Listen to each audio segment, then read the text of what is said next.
Good morning, everybody. Welcome back to episode 205 of 22 Panels, coming to you on October 12th, 2025.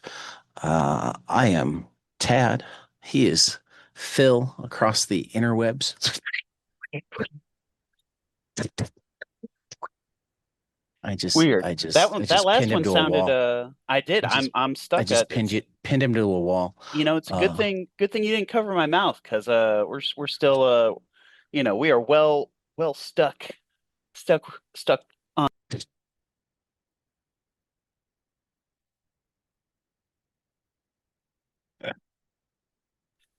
And Tad just muted me for you couldn't even hear my Covered your laughter. mouth. He did. I don't know how I chewed through it. Can you chew through webbing? Is that like the gum I, that I never don't know. I don't expires? know. Maybe I came up and just ripped it off. There we go. All right. Oh man, it's only been a week. It's only been a week since we've talked. It's Uh, yeah. yeah, this Is why past we're starting with comic news, Phil. that's fair. Time has been a We're slippery starting mistress with for me. comic news because Yes. one of them is one of those things that I've known about for a long time and finally get to talk about. Wow. So we're I mean, well, And that is oh, Brutal that's Dark. yep. Brutal Dark, which is um way back in 2020. Hmm. One of the series that got delayed by the pandemic was um that Texas Blood. Oh, okay. Issue one got delayed by the pandemic. Hmm. And Chris and Jacob were very young and needed money. So they started a Patreon Hmm. where they did a comic called Brutal Dark, which is a investigator in 1940s New York City who gets tangled up in a theft from the gods via a museum heist. Main character's name is Ezra Kane, and the book is being branded as an Ezra Kane mystery. The team hopes to do new Ezra Kane stories in 6 issue blocks. Um, but it's a like noir book Hmm. from from Condon Phillips. You know, punching out And Nazis. right, and the buried lead for anyone who didn't hear the wild news over the Well, weekend. I was getting there. I was getting Okay, there. okay, okay. But what, and this is part of what I've known. Uh-huh. I have known for quite some time now that they sold it to Vertigo. In Um, fact, Not just I, DC, not just Black Label, but Vertigo. I heard that Vertigo was coming back Hmm. because they sold it. So I had to sit on, oh my God, Vertigo's coming back for a while. And I've had to sit on this. Like, I mean, we heard that Vertigo was coming back, what, 6 months ago? Yeah, I remember Something like hearing a that. vague announcement, And like that something. entire time, I have known that this was going to be one of the books. Oh, okay. Well, definitely congrats to Um, Chris and Jacob. so This yes, big this book congrats to is Chris and Jacob, and so happy to see more of this because uh, I didn't realize there was a by the supernatural twist to this one. end of like the second arc, yeah, Uh-huh. it's like a supernatural twist, almost in an Indiana Jones Oh, okay, so way. it's really Is how it subtle. felt. It's not overly Right, prominent. right. Um, for some reason, Well, at least the stuff that I've read so far. uh-huh. Without having read any of it, I want to compare it to Fattel for some reason. Right. But so I am so psyched this is finally coming back in my Hmm. mind because I literally became an early patron of theirs just so I could read Oh. the Brutal Dark comics on Patreon. Hmm. So they've got, you said about two, not just two issues, but two full arcs, two full books about it. No, they had about 2 issues, but I don't even know if those issues are part of this Oh, okay. I see. or if they're a different story. Okay. Because it's been a long time since I read them, and like I don't remember some of the stuff. So like, Yeah. um, but yeah, so like Vertigo returning and that being one of the books announced is super exciting to me. Also Hmm. announced and almost as exciting, Hmm. Dennis Camp and Stephen Morian are getting back together for a Hmm. book called Bleeding Hearts that looks also amazing. Yeah, Um, that it, one's it's that was it's probably my set most 10 exciting years one. after the fall of humanity. Always a good Uh, time. at the moldering hands of the zombie apocalypse is the same team from 20th Century Men. Kyle Starks and Steve Pugh are getting back together again for a book about end of life, about a professional hitman who runs afoul of a boss of a cabal of international assassins. The short pitch for End of Life, says Starks, is it's John Wick goes to Northern Exposure. Um, Nice House by the Sea, everybody knew was going to be moving over. Black Tower, The Raven Conspiracy from Ram V and Mike Perkins also looks fantastic. And perhaps the one that took the most oxygen, uh, Mm. Brian Azzarello and Eduardo Rizzo are doing another Lano 100 Bullets miniseries. 100 Bullets, The US of Anger. Did Um, they explicitly say it was it's going to be a mini series again? You don't think because I they get I think I heard that, mm. but I guess it doesn't say that in this article. I yeah, and So I mean so we'll see. I really enjoyed the previous Brother The Lono brother miniseries. Lano, Yeah, absolutely. yeah, it was good. Uh Tom Taylor and Derek Robertson are doing a book called Necretaceous, which is like zombie dinosaurs. Grace Ellis and Hannah Templar, Yeah, Fanatic.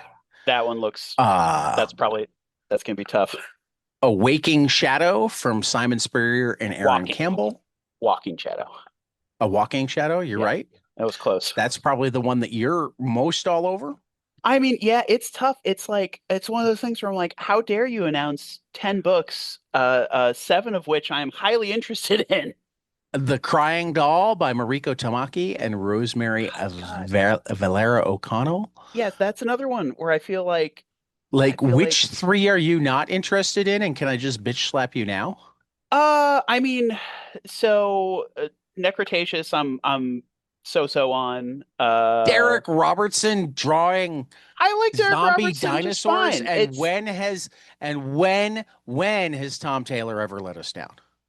I actually don't know if I've read a full book of Taylor's. So I, I mean, it's I not that. admit he does mostly superhero stuff, so Yeah, I haven't read a ton of his stuff, but yeah, every time I read it, it's good.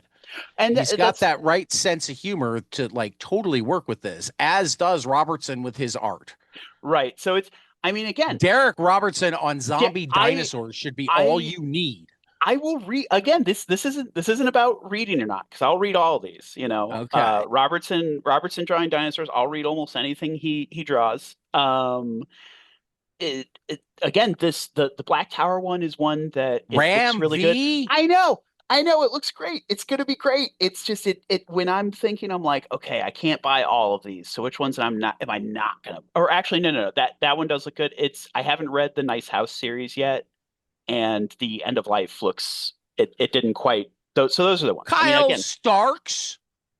I haven't read any. I know you're just. It's like you said. It's every one of these. Every one of these is they better spread out the releases so that they don't completely take over your top three every week or have to fight each other.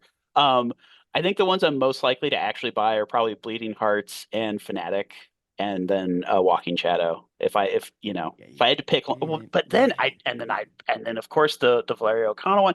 It's tough. It's going to be tough. I really hope that my comics budget can continue to expand by next year. Another part from that particular panel, Hmm.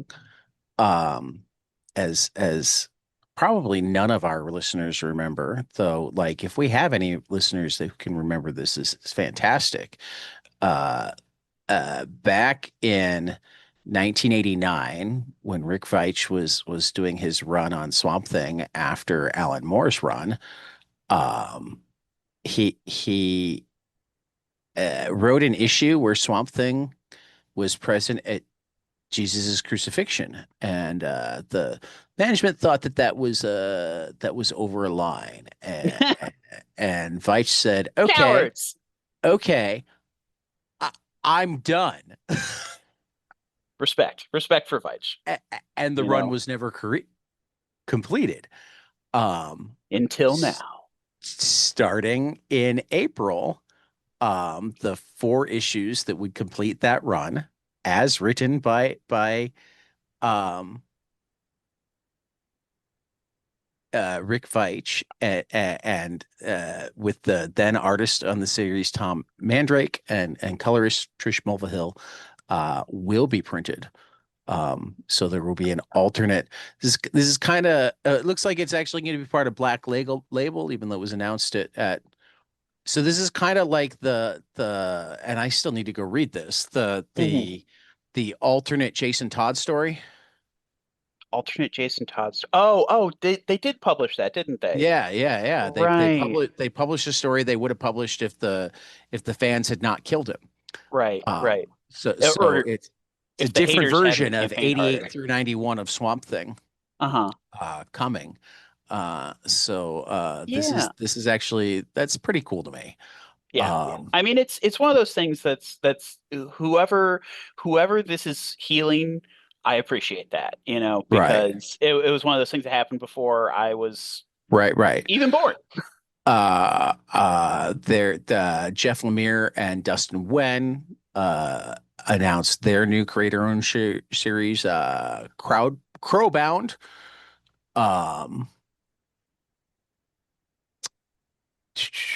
Yeah, there is just a cavalcade of news coming out of well, and there will be NYCC. more today and tomorrow. Exactly. Yeah, that was the other thing I was This is just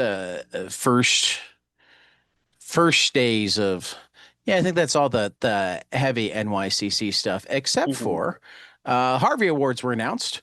And as is traditional, we like to call out our guests who were nominated or won. First, big winner, Beneath the Trees Where Nobody Sees by Patrick Horthoff was the book of the year. Um, Multiple time guest Tom King, along with Bilquis Evely, who we haven't met yet, were among the runners up in Book of the Year for Helen of Windhorn. Jeremy Whitley got robbed and didn't win young adult book for Navigating with You. I say this without remembering who actually won. So like Raised by Ghosts was really, really good. So maybe not robbed, but I always like to say robbed when it's like one of our guests. A book he did at Mad Cave Maverick with Cassio Ribeiro and Nikki Fox Robot. What kind of week has it been, Phil? Oh. Yeah, this is returning to my hesitancy because it Like really I only been live a in single week. Chicago, and Uh-huh. I feel like that's all I need to say. Yeah. Yeah. Not quite in Chicago, but like close enough. You know, Chicagoland. one of Yeah. my wife's coworkers got a text because the school that her kids go to, they had taken parents from cars at drop off. Oh God. Wow. Um, so they were organizing a group of parents to start being there at drop off every day.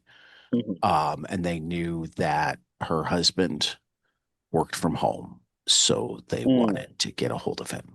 Jeez. Um, This. this is just ridiculous. You know, they Yeah. shot a fucking pastor in the head with a non-lethal round. Did you not see this? I didn't see that. I am, this. A So Presbyterian pastor who was among the protesters at um the Broadview detention center, the one that they won't let Duckworth and Senators mhm. Duckworth and Durbin tour, Wow.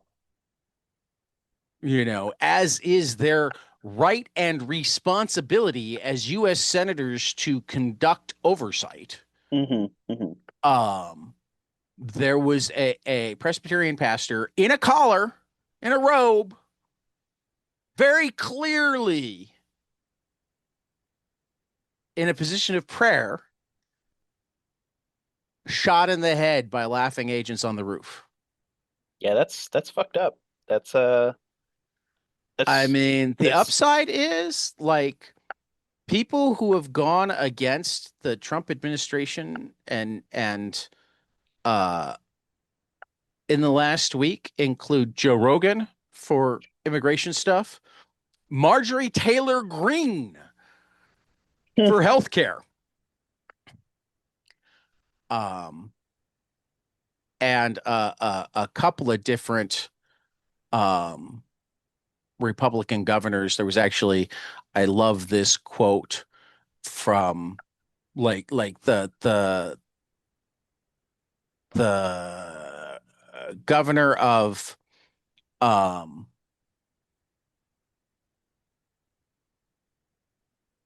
governor of Oklahoma was the first to speak out, saying, you know, we would have thrown a fit if JD Pritzker sent Illinois National Guard to Oklahoma under the Biden administration.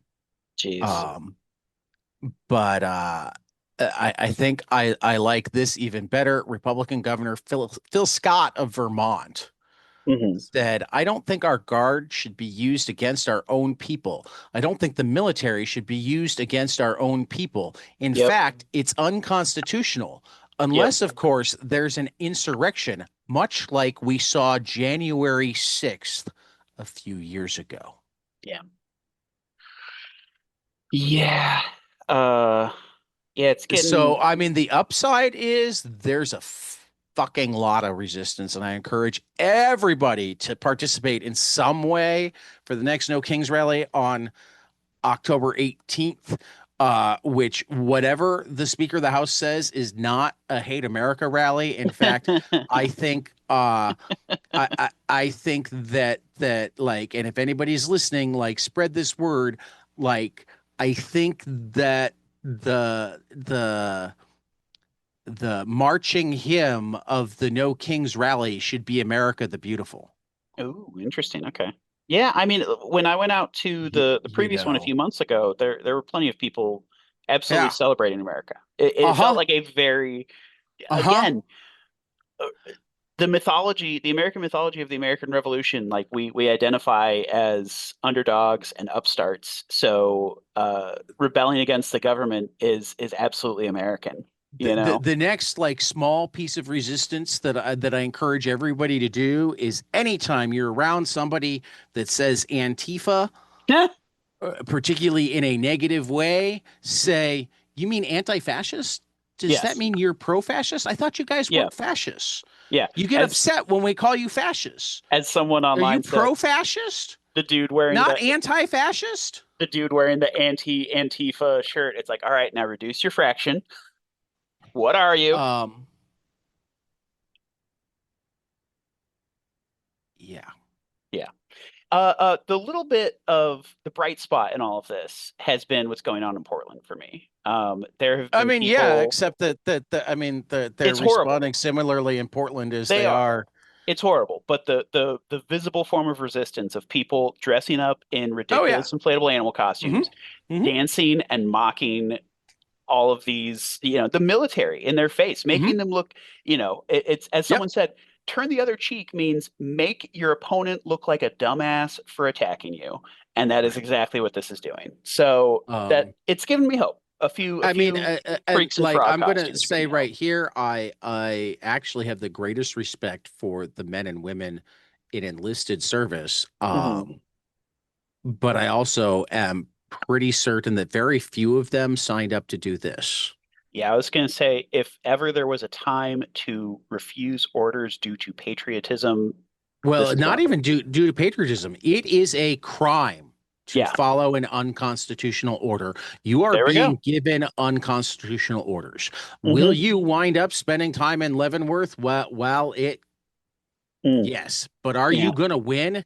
Yes. Yeah, it's tough. It's tough, but Whereas, and this is where like this is the part that like puts a pit in my stomach. It's gonna get worse because yeah. anybody with half a brain understands that they have crossed the line where anybody involved in this shit Hmm.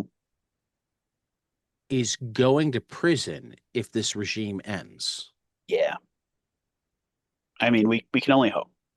We can only hope. You know, Uh, they're and the it yeah. There's a lot of ifs involved there. I hope we get there. you know, Yeah. um, you know, there's a point where people do things ideologically. Hmm. There's a point where people do things opportunistically, Hmm. but then there's also a point where they realize that not only have they crossed lines, but the majority of the people around them know it. Yep. And I think we're hitting that. I I think think we that passed it. I think it's in the yeah, rear view mirror. yeah.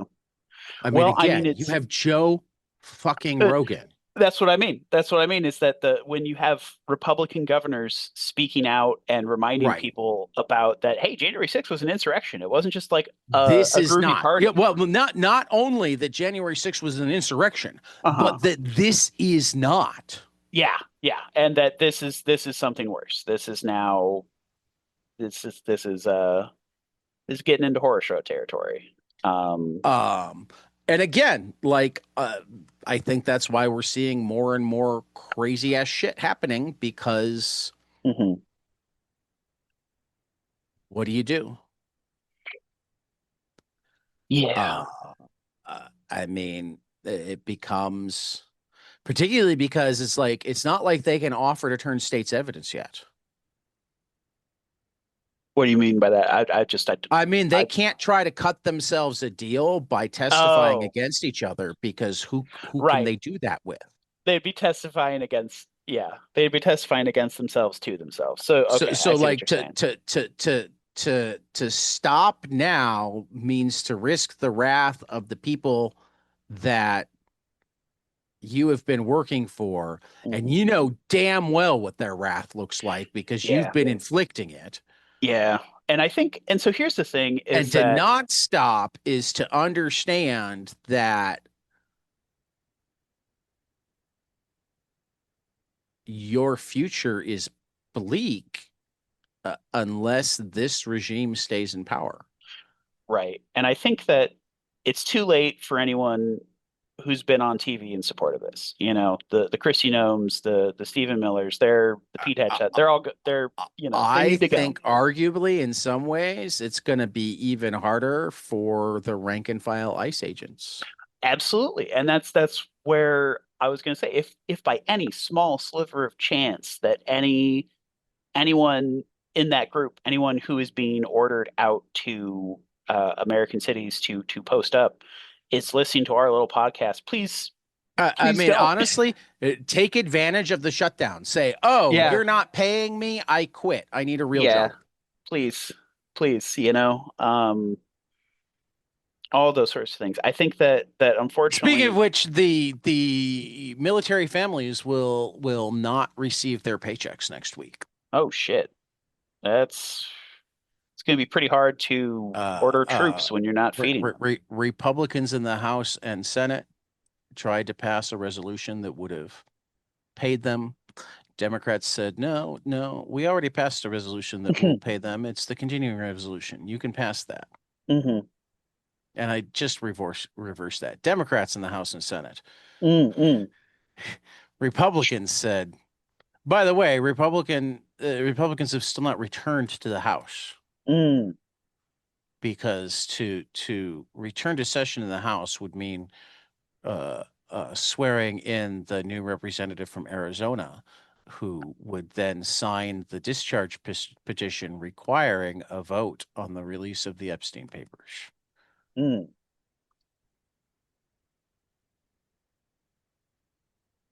So Certainly, just certainly. just just chew on all of that. Yeah, there's a lot going on. There's a lot going on. It's yeah, it's the world is a difficult, scary place. Yeah. So let's Um, talk some new to order books. exactly. Barbaric is returning. The Long Death from Michael Morisi and Nathan Gooden. What? You didn't think we'd come back? Barbaric loves you. Axe loves you. And he's giving you his heart in the form of the Long Death. Our heroes slaughter their way ever closer to the answers to their big questions. Owen learns all about his curse. Soren learns all about her curse. Axe gets drunk. The consequences are barbaric. Out from Vault on December 3rd. All right, and next up, we've got Black Panther Intergalactic from Victor Lavelle and Stefano Nessi over at Marvel Comics. The Intergalactic Emperor of Wakanda, T'Challa, the King of Wakanda, faces the challenge of uniting all of his kingdom on Earth and in the stars. Before he can begin, though, someone or something steals him away to a mysterious planet where the Black Panther must fight for his life. Shuri, his sister, works to find him. But with the king and princess distracted, will someone else seize the title of Emperor of Wakanda? That's going to be in stores December 17th again from Marvel.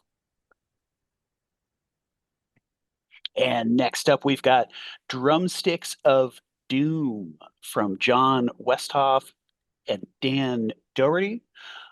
When Black Sabbath, not the Beatles, became the world's most famous band, the universe was changed, musically and otherwise.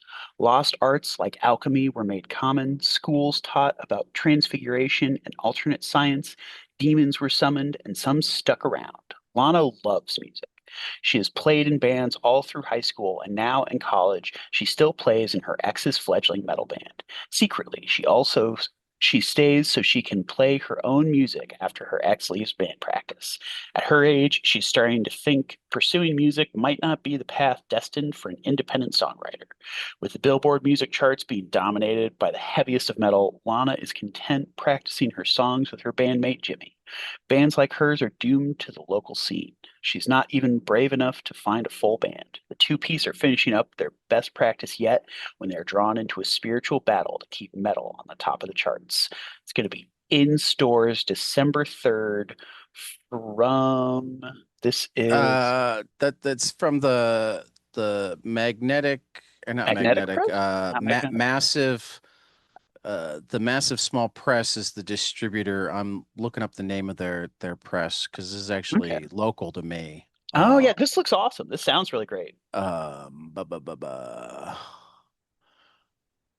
I forget what they call their press right now, Oh no. Let and me I'm not finding it quickly see. enough. Let me see. Part-time comics. That's what's in Yes, the okay. that's it. That's it. Gotcha. All Part-time right. comics. Part-time comics, Drumsticks of Doom. Check it out. So yeah, I've actually read some of this. It's good stuff. We should reach out to John and Dan. Heck yeah. Um, so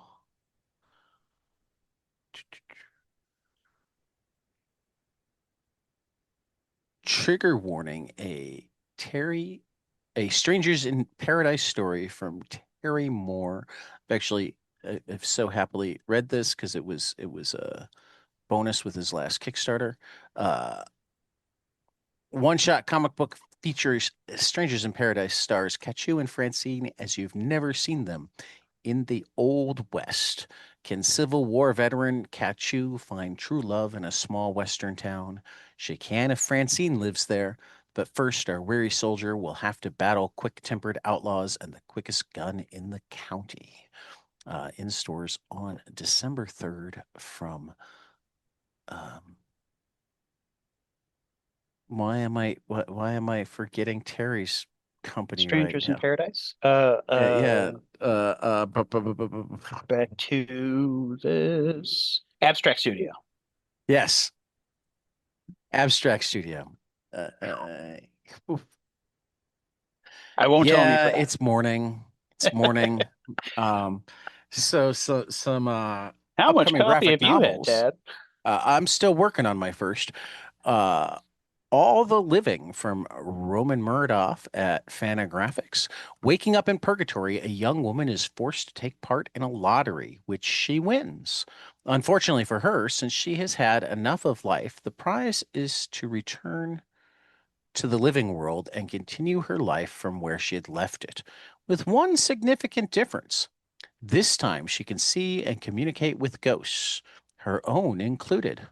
Her dull, monotonous life carries on, though her profound solitude is now mitigated by the presence of the ghosts of the dead surrounding her, most notably her own. She discovers that living with her ghost has its advantages, with few disadvantages.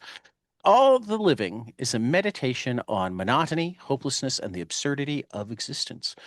In the face of sadness and emptiness, Roman Muradov's graphic style, full of finesse and sensuality, quite literally draws us into his enchanting imagination.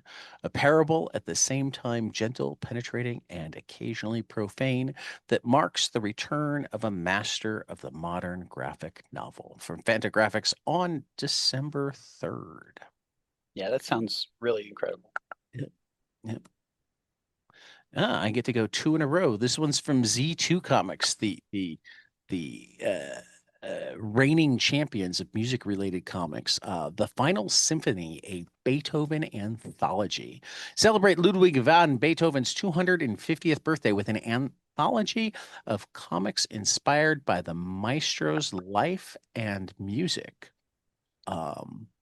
Fantasy and history, fables and ghost stories, adventure and romance. This tome of tales is written by Brandon Montclair and Frank Marafino and features a dozen visual artists who reflect on the breadth of Beethoven's influence. Carefully curated, readers will experience both masterpieces and lesser-known gems in a brand new light. Artists include Jarrett Williams, Dave Chisholm, Louisa Russo, Alice Mecki, Lee, Shane White, Ryan Kelly, Liana Congas, and a beautiful cover by David Mack in stores on December 10th. All right, and next up we've got Mid-State from Lee Luridge and Matt Chatter. When Paul Rinaldi sleeps, he sees things, but after his precarious career as a small-town clairvoyant dissolves under claims of fraud, he becomes the laughingstock of the small town of Fort Arlington, Virginia. The fact is, Rinaldi is wildly gifted, only furthering his frustrations as a middle-aged mystic.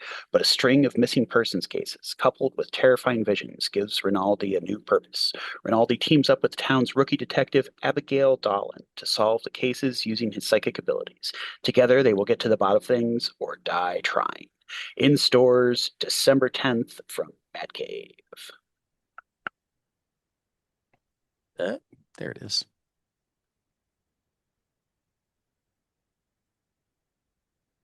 Was this? I thought you highlighted this one.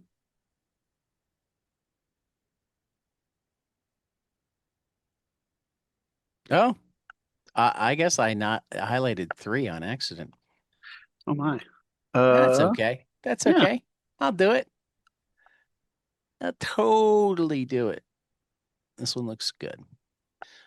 Stray from Molly Mendoza. Stray follows Jack, a chaotic, romantic, spiraling into disaster, desperately seeking comfort in others while ignoring their own destructive tendencies, while thoroughly hung up on the past. Jack meets Stray, and their whole world changes. Tender and sensual, lush and palpable, Stray ushers in a new era of cartoonist Molly Mendoza's wholehearted approach to making comics and telling stories. This is from Titan and in stores on. Yeah, that's an invalid date. Yeah. Yeah, I'm So not in sure stores, when, we're not certain.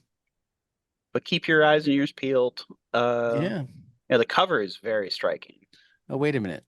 Is there? Oh, wait a minute. So yeah, so that one we That's read a last different week. Stray. We read this, and then this That Stray was from we did one this one from last week. Titan that that's Interesting. already out. The one that Oh, was not that's one from not Titan. I don't know what that was okay. from that's already out. This one's from Titan. From the hit creators of Last Inning, follow an ex-convict's path to redemption, riddled with vengeance, betrayal, and deadly conspiracies.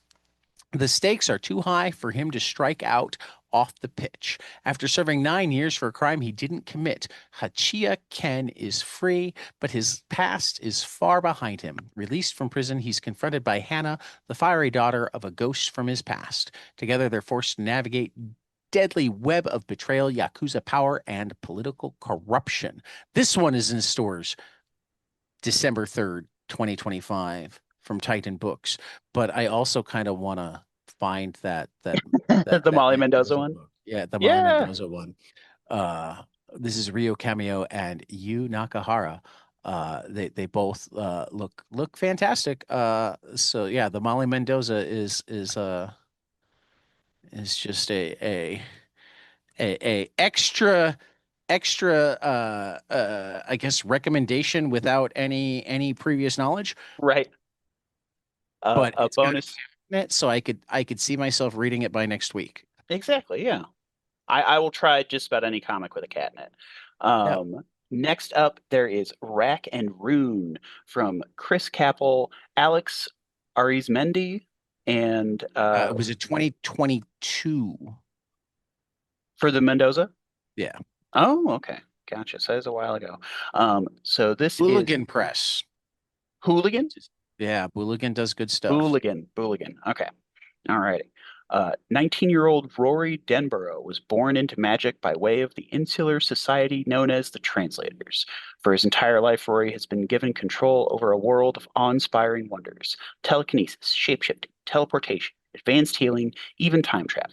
Everything is possible thanks to his family's enchanted bloodline and ancient language passed down through generations. Rory's life is full of miracles, but he's not happy because Rory's world is also a world of secrets. Translators hide in the shadows, keeping their power from the world around them.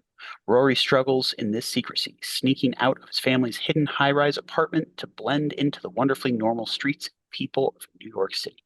After sneaking out one night, Rory meets Tyson, an outsider who knows nothing about the translators or their gifts. Soon, the two young men are falling in love, but this idyllic romance starts to fall apart once Rory reveals his magical origins. Tyson raises a question, one that Rory has never considered and now must contend with. Why keep magic secret when so many people can be helped by it? Truth and terrible danger soon follows. In stores December 3rd from Maverick Mad Cave. All righty. Couple of collections. I was a fashion school serial killer from Doug Wagner and Daniel Hilliard. We've talked extensively with Doug about this book. Rennie Bethery has just been accepted into New York's most prestigious fashion school. Her designs are daring, edgy, and singular, and made of human flesh. Did we forget to mention Rennie is a serial killer who simply wants to be a fashion designer instead? Stupid, pesky, murderous urges. In stores on December 3rd. So, Ted, would you rather be a coat or pants? I'd like to be a cap. Okay, there we go. All right. And next up from heavy metal, we have Tarana, the iconic female sword wielding warrior from the classic heavy metal film Tarana, comes to the printed page for her first comic book adventure. Collects I'm pretty certain it's Tarna. Tarna. Oh, my bad. That is Tarna. You're right. I tried to read the graphic from the cover that was obscured as opposed to the plain text to the next to it. So yes, Tarna, iconic And female haven't sword read wielding enough warrior. heavy metal. I This is haven't like the clearly. iconic heavy metal character. Yeah, I mean, I've seen heavy metal. I've seen the movie. I definitely have not Well, read enough Tarna issues. actually uh debuted in the movie. Okay, yeah, yeah. So here is her comic series written by Alex DeCampi, illustrated by Isao and Isaac Escorza, colors by Carlos Cabrera. Heavy Metal's iconic warrior stars in her first trade paperback, all-new tale of immortal warriors' quest to avenge injustice. A city besieged by demons seeks salvation from a hero when a hero from Forgotten Legends mysteriously arrives. One hell of a battle ensues. In stores December 3rd from this one also says MP. That's is this oh goodness, it's not Titan. Is it Titan? I thought heavy metal This or this is heavy metal. heavy metal, heavy metal. Okay. Yeah, I should know the heavy metals from heavy metal. yeah, yeah.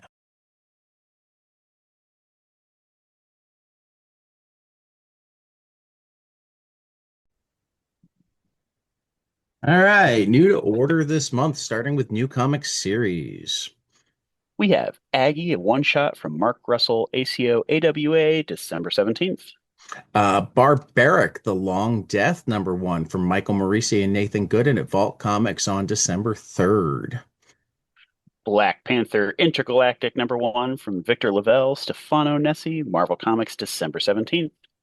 Briar, Knight's Terror #1, finally finishing up the series the way he wanted to. Christopher Cantwell and Alex Lins at Boom on December 3rd. Carmen Redclaw, Belly of the Beast #1. Ray Allen, Mike Mignola, Dark Horse, January 7th. Donald Duck, #1, The Golden Pineapple from Gorm Transgard, Peter Snaberg, Joe Torsiva, Thad Komorowski, Giorgio Cavazzano, and Marco Rota at Fantagraphics on December 10th.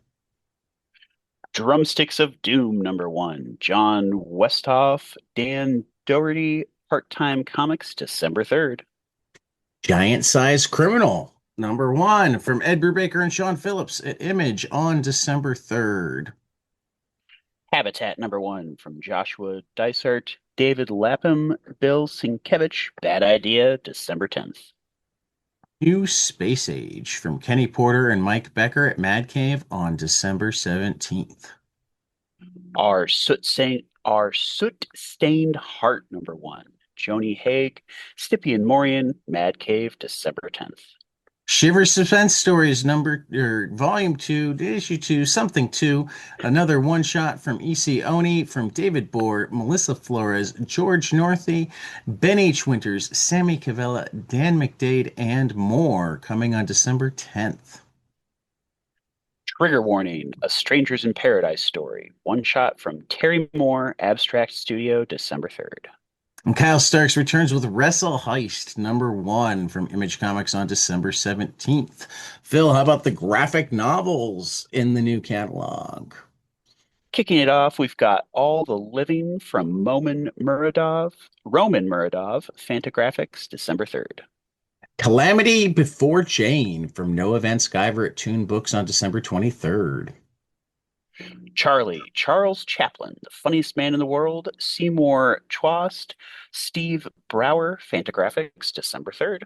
The Dragons of Paris from Joanne Sfar and Tony Sandoval from Oni Magnetic on December 3rd. The Exile, Eric Keek, Uncivilized, December 10th. The Final Symphony, a Beethoven anthology from Brandon Montclair, Frank Marafino, Jarrett Williams, Dave Chisholm, Louisa Russo, Alice Mckay Lee, Shane White, Ryan Kelly, Leanda Kangas, and more from Z2 on December 10th. The Magnificent Adventure, The Perils of Giuseppe Bergman, Milo Manera, Fantagraphics, December 3rd. Mansect from Koga Shinichi at Uncivilized on December 10th. Mid-State, Volume 1, from Lee Louridge, Mark Chatter, Mad Cave, December 17th.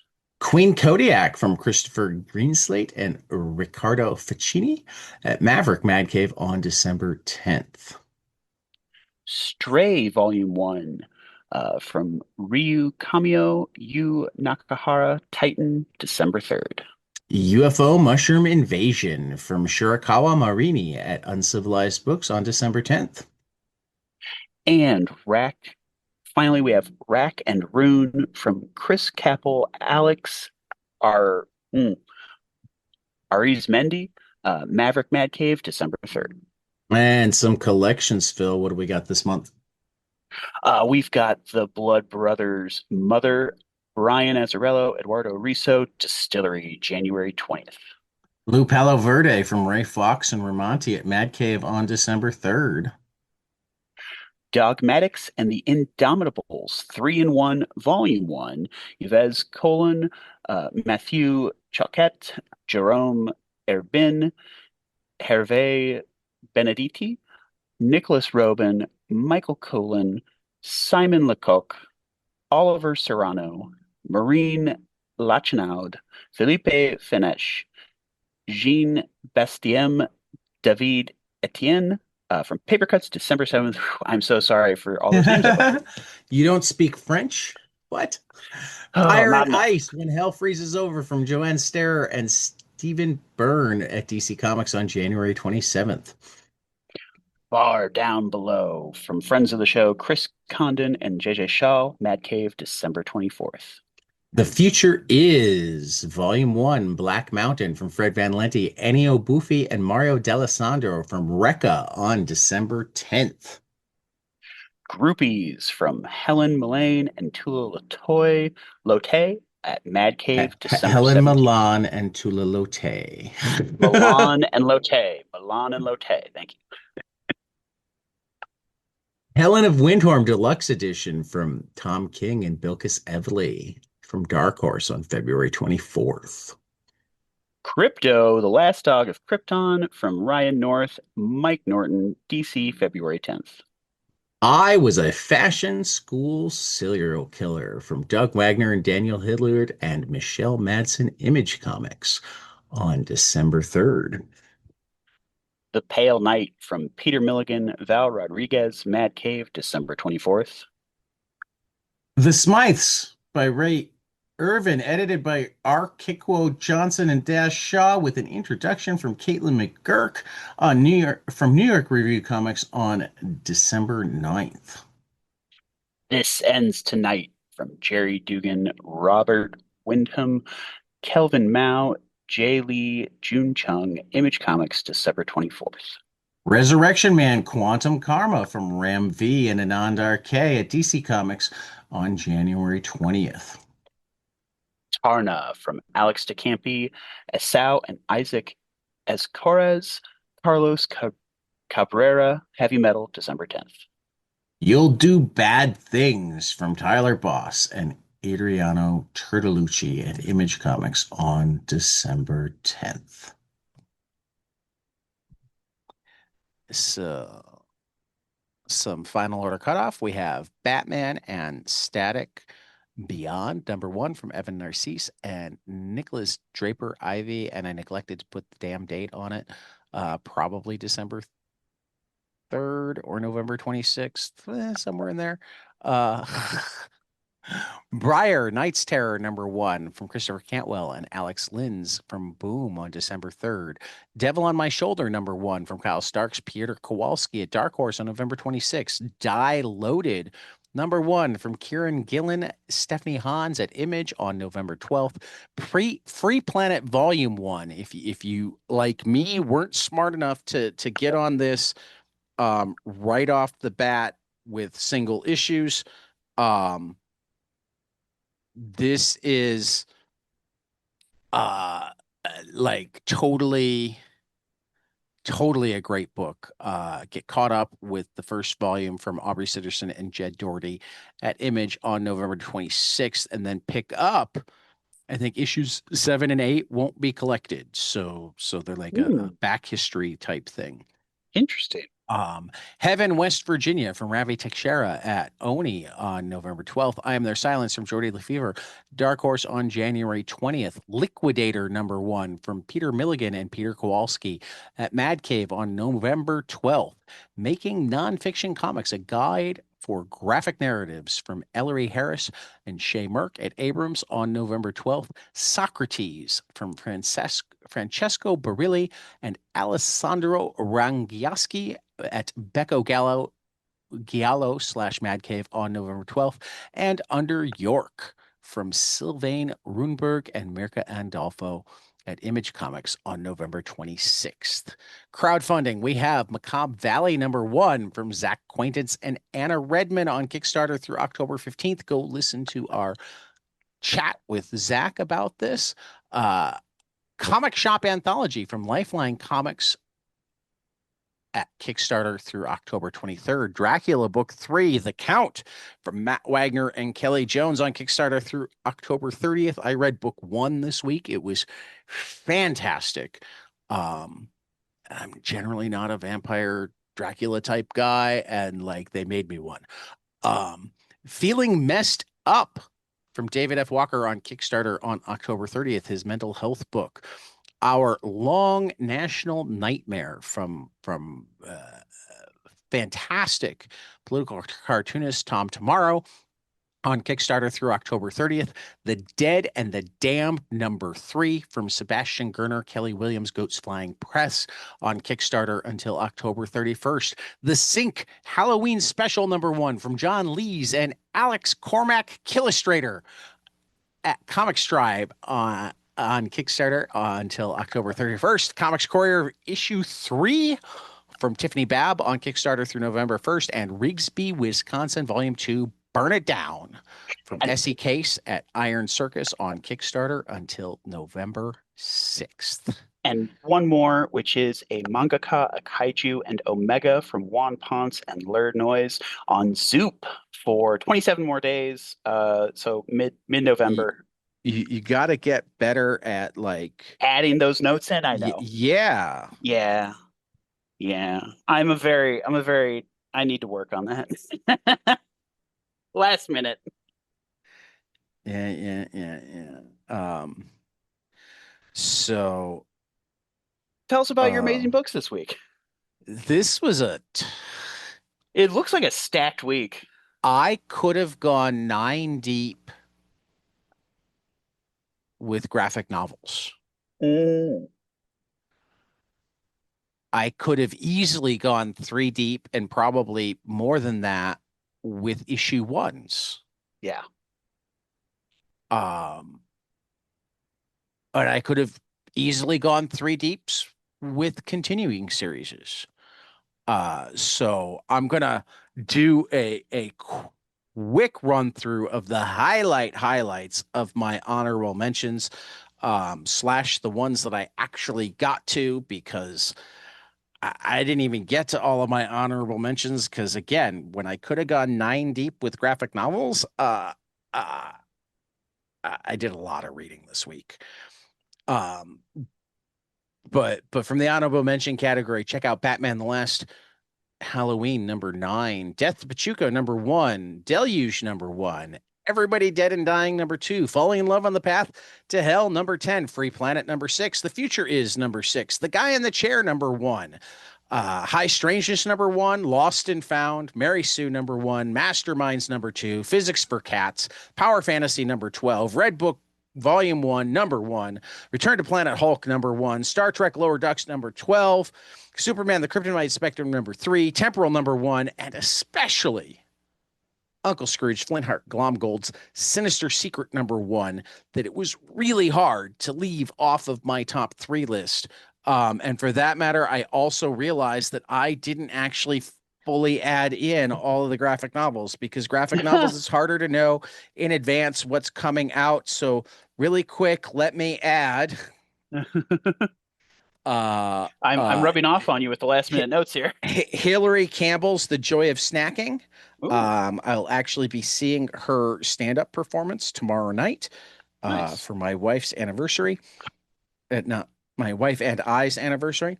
My Life in 24 Frames Per Second by Rintaro. And to think we started as a book club from Tom Toro. Not done. That is truly just a shocking amount of comics right now. And Angelica and the Bear Prince by Trung Lee Wen. Oh, yeah. Again, those are all graphic novels that needed to be added to the amazing list, and that I've read at least significant portions of, because like it's one of those rare times where I've been triaging my reading. I've been reading graphic novels like a chapter at a time to try to make my full decision on like what my 3 amazing books are. And the winners are Black Arms to Hold You Up by Ben Passmore at Pantheon, a history of Black resistance in America. Megalopolis from Francis Ford Coppola, Chris Ryle, and Jacob Phillips at Abrams. I have a feeling that overall this is going to be one of my controversial takes. I haven't seen the movie. I now want to see the movie a little bit more, but also absolutely certain that the book that I read and loved as a comic could not be made into a movie. And it's going to be interesting to see how a master like Coppola tried.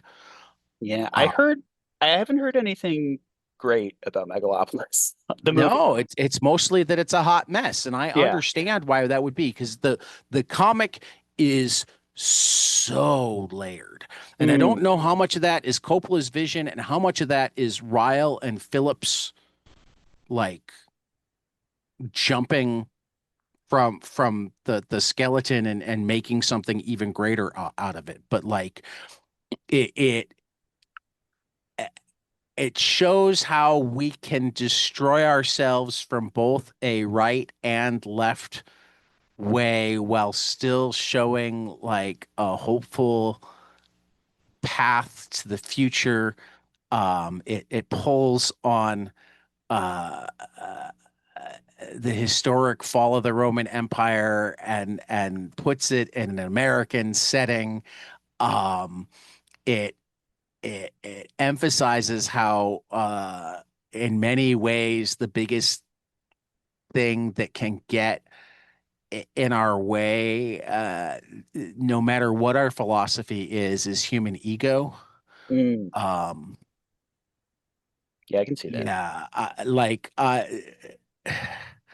I didn't have time, but this is one of the books that I finished reading it, and I Mhm. kind of wanted to just start it over again. Wow. And there's a good chance that I will actually read it again today. I actually Wow. you know, and I've heard mixed things both from people who read it ahead of time and like secondhand from people involved in it in terms of like what they felt about it and whatever. But like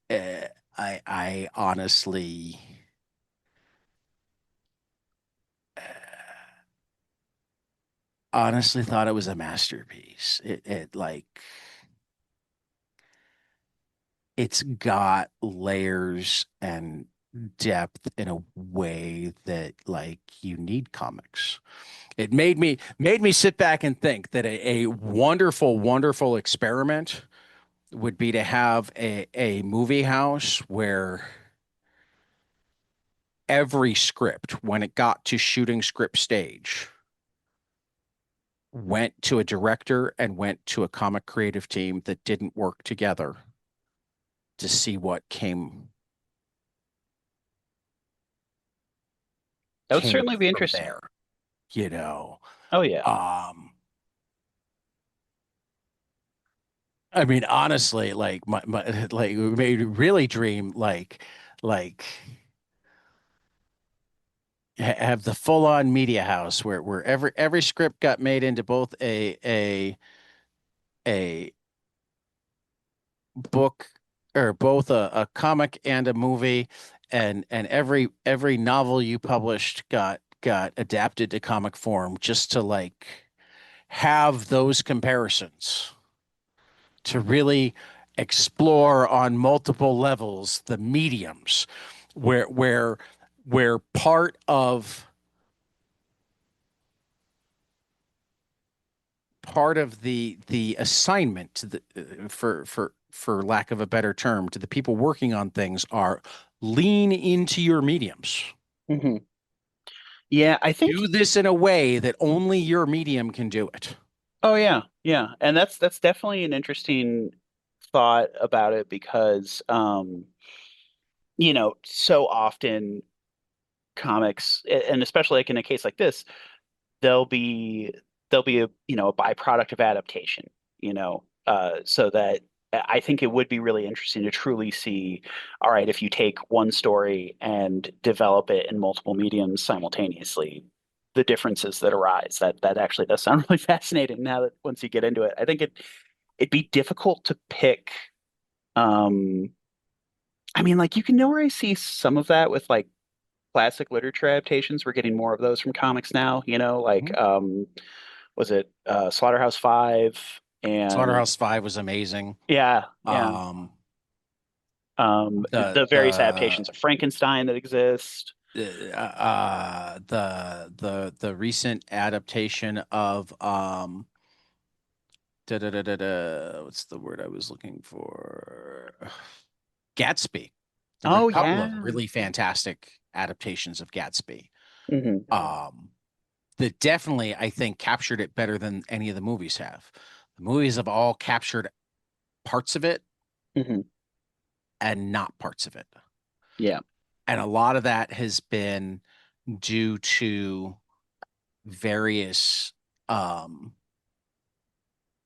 limitations of the film medium. They haven't been strictly because, oh, like you didn't have talented people working. It's that like there are things that film's not good at. Hmm. Absolutely. And I mean, like, again, Um, I, one of the arguments that I've seen go around that thankfully I don't see recur too often is one that I had with an old friend back in the day, where he said, "Oh, comics are just they're just storyboards. They're just like movies that haven't been filmed yet." And I was like, "No, absolutely not. I They mean, do so much more than just storyboards." yes, but like, And like to see comics as something that need to be turned into another medium to be completed is wrong and goes against comics themselves being the greatest storytelling medium of humankind. absolutely, absolutely. But what it was actually going is also that like there are times where like to you can tell that a movie didn't properly storyboard. Right, right. You can absolutely see Uh when the visual direction is just not there. like uh, uh, uh, too many Conversely, static shots, too yeah. many. Well, I was going to say, conversely, I think you can see certain comics that want to be filmed. Yeah, I feel like I've definitely read a few rejected movie pitches in comic book form to varying absolutely. degrees of interest and success. Um, I will never get over. There was a time I saw a fucking lens flare in a comic panel, and it drove me insane. I'm never going to See, get over that no, it moment. doesn't necessarily drive me insane. I mean, Okay, it can be used interestingly when yeah. if you're looking through a camera in a shot and you need that lens flare, but when it's a lens flare for dramatic effect on a comic panel, I that mean, makes no sense to I would me. have, like, again, I would have to like see it because, one of the beauties of comics is that you can literally bring in anything that works well in other storytelling mediums. Except for sound. Sure, you can. Just put it on while you're reading. No, go fucking read Z2 music books and tell No, me no, you don't wind up hearing. right. But I mean, I what I mean by that, I mean, yeah, you can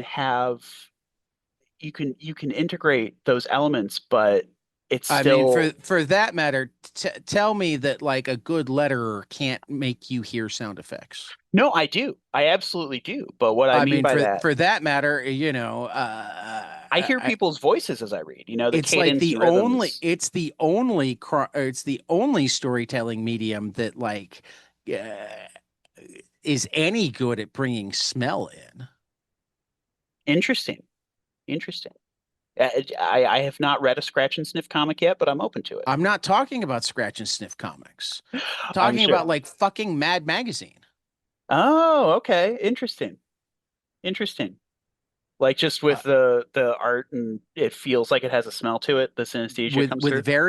with various motion lines or Hmm. Oh, stink lines. Yeah, yeah, right. I yeah. mean, like It I reject pretty much any limitation anybody ever um uh, tries to put upon comic storytelling. Um, are there certain so things that are certainly harder?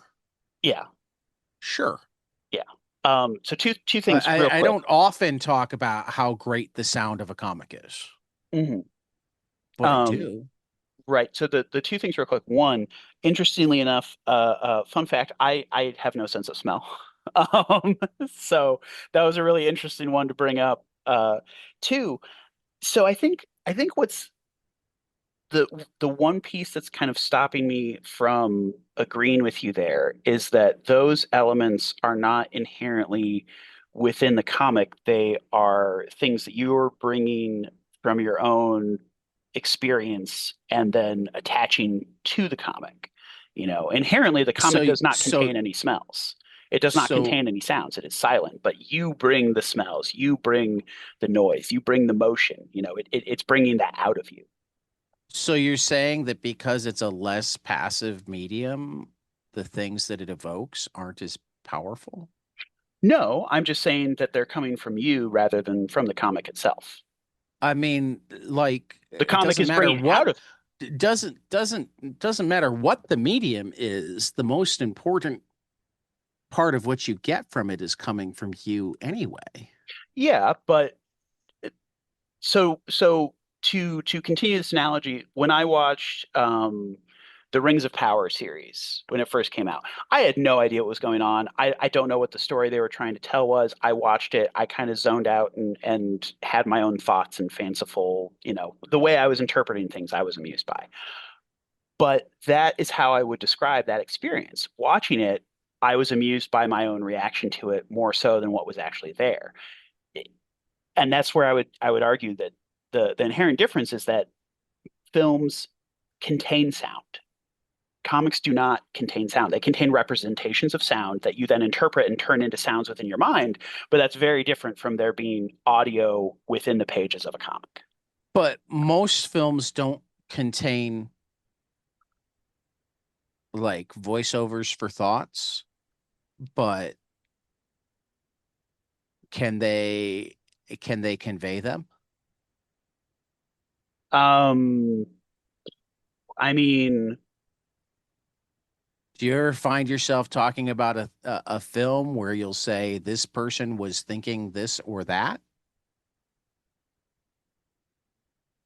um, I'm sure it's happened, but again, that's the kind of thing that Um, is it's uh, the kind of you need prose, to. but prose by very definition doesn't have pictures. Uh-huh. But how often does our favorite prose is it our favorite prose because of the visuals that it evokes? Yeah, but again, you're still using the word evokes there. You wouldn't say that the pictures are But in the I'm book. saying like storytelling is about evoking. Yes, but So to discount any aspect of it because of the collaboration with the reader, watcher, listener, whatever, um, it,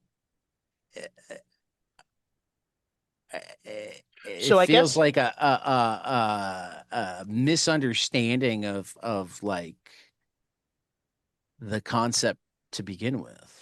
so the reason why I am on the other side of this from you is because the sounds and smells you get out of a comic are not definitively going to be the same that I would get out of a comic or anyone else would, you know? And that's why I say that it's not in there. The smell of a comic is not the kind of thing that I every mean, if reader is going to get in the same way from the same images. It's just not going to happen. but like I mean, if we start getting into the science here, like the color in every comic isn't going to be the same for every reader either, because how we see color is defined by how we define color in our head. I Like if you we're don't still have receiving the if same you wavelengths don't of light if though. you don't have a word for blue, you won't see it.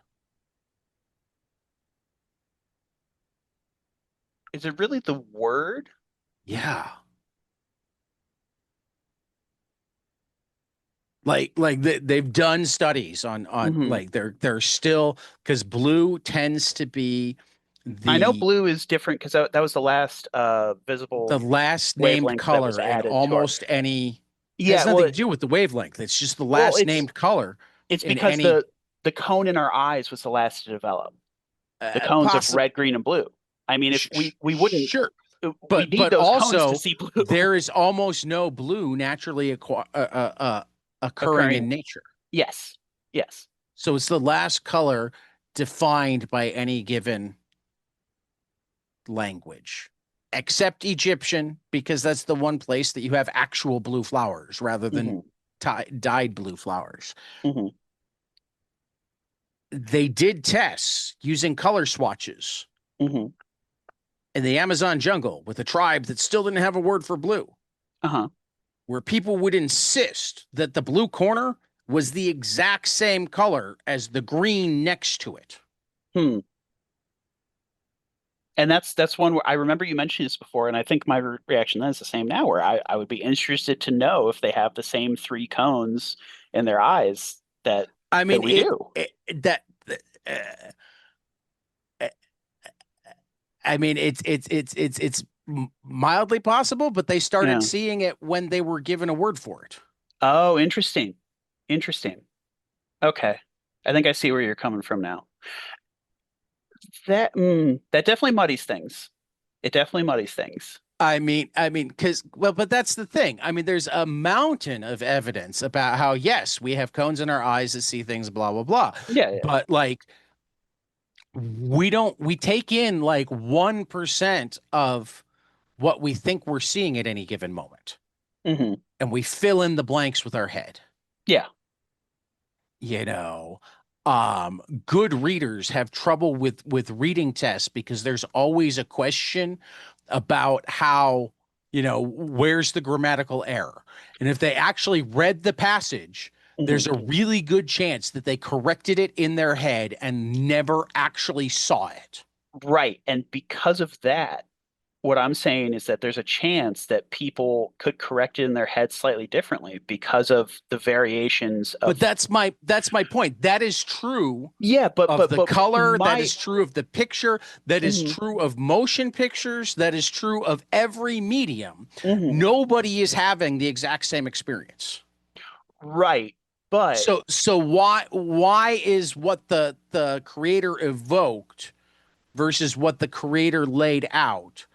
I mean, there are mediums that well, are so all about evocation. right, but we're getting away from it. So the evocation is inherently external from the artwork, from whatever the piece is. That's what I'm trying to say here is that the experience you have that connects with it, sure, it's connected to it. It might be part of your association with it, but it's not going to be inherently contained within the pages, and it's not going to be inherently accessible to other people who have the as close of the same experience as you can.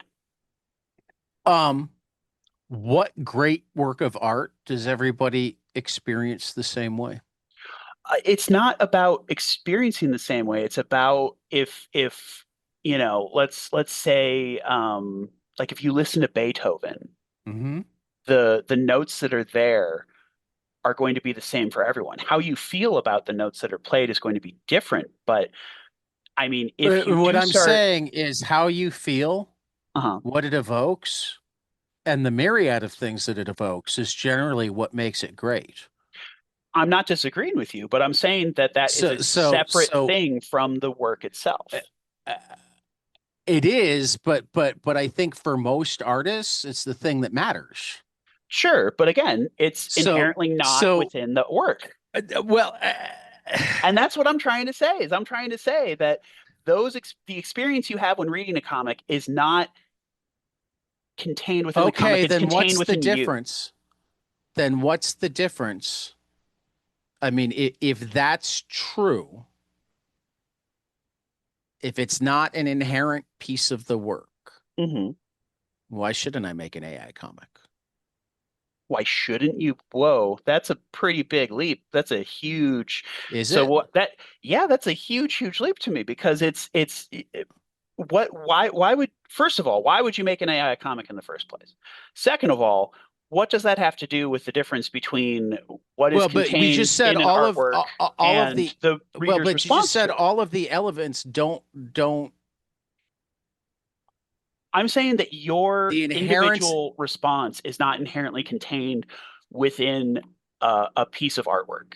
It's contained uh, within uh, you. that is true. But if the purpose of the artwork, if the if like you're judging the ability of the artwork to do something based on what's inherently contained in the artwork, then um what's special about the artwork? What's precious about the artwork? Um, the craft and intent that Ah, but the intent is to evoke. the intent is to invoke. So that's where intent is definitely slippery, where it matters, but it is not the absolute end all to me. And I guess what I'm trying to say is that, it's And if the craft is um craft is more very closely linked it, with intention. yeah, but if the craft is as important as intent, why are there beautifully crafted comics with even good intent that we don't love because they're almost too beautifully crafted, and therefore they miss out on some of the comic type stuff. And then there are very loosely crafted comics, but that evoke more, that are Hmm. great works of storytelling. Hmm. And the thing is that people aren't going to inherently agree with that categorization for each one. There are people that might see the That's loose one. absolutely true, But but but what I'm saying is that again, I would say that smells and sounds of a comic go into the reaction category as opposed to the what is on the page category. Unless it's a scratch and sniff comic, the smell is not on the page. To get back to where this kind of started I from. mean, don't get me wrong, the Scratch and Smith comic last year was cool. Yeah. Um, but uh yeah, no, I think what's on the page is what you take from the page, not I what was think put on that's the page. I think that's inherently so I think that's inherently wrong, unfortunately. So, like, what you take from the page is going to be your own interpretation, but that doesn't mean Sure. that that was on, like, not everyone is going to see it on the page in the same way. And again, that's true of like every part of the page. People But can define words differently. yeah, People can take right, syntax and grammar differently. People can see right. different, But read different things into expressions. Like, for example, no one should argue against me saying that the first page of the Power Fantasy says part one, heroes and villains. Those literal words are right there. You're not going to say, no, no, no, it actually says part two, villains and heroes. If you have dyslexia, well, you might, but again, we're talking about the difference between what is there and what we think is there. And I'm actually so I'm remembering this is an old story about criticism where there are two sommeliers who come to a tiny independent village and they try the wine that they have there. They say, "Oh, this is our best wine," and they take sips and like, I'm getting a little bit of metallic and a little bit of shoe leather, and the people of the village are offended and they run them out of town because like, how dare you say our best wine tastes like metal and shoe leather? And they get down to the bottom of the barrel and they open up the cask and they see a leather key ring so that and there was letter and and so the job of the critic is not to say whether something is good or bad or describe their experience of it, but are trying to identify what is physically present, those things that are within this piece, whether that be drink or comic or film. And that's what I'm trying to but get just going back to what you said, and then we'll go on your walk so that we can eventually get at. to it. Uh, I'm looking at page one of the Power Fantasy right now, Uh-huh. and I would actually say that the first page of the Power Fantasy says the Pow Fantas Part So, One.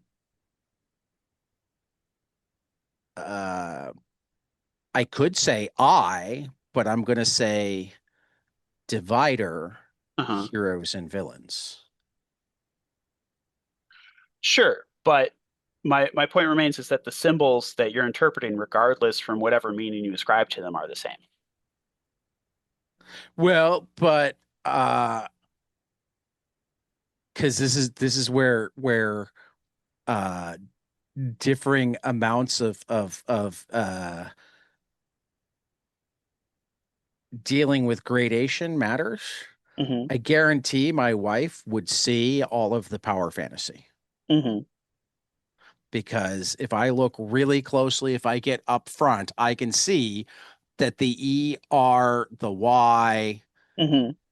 the HE are there, Hmm. but I don't have an eye that is trained in color gradation. Sure. So they And so vanish for that's me. that's where again your So experience, your the phenomena that are occurring for you are going to be different from the phenomena that occur for me, but the symbols on the page are the same. How you see them, what meaning you take from them might differ.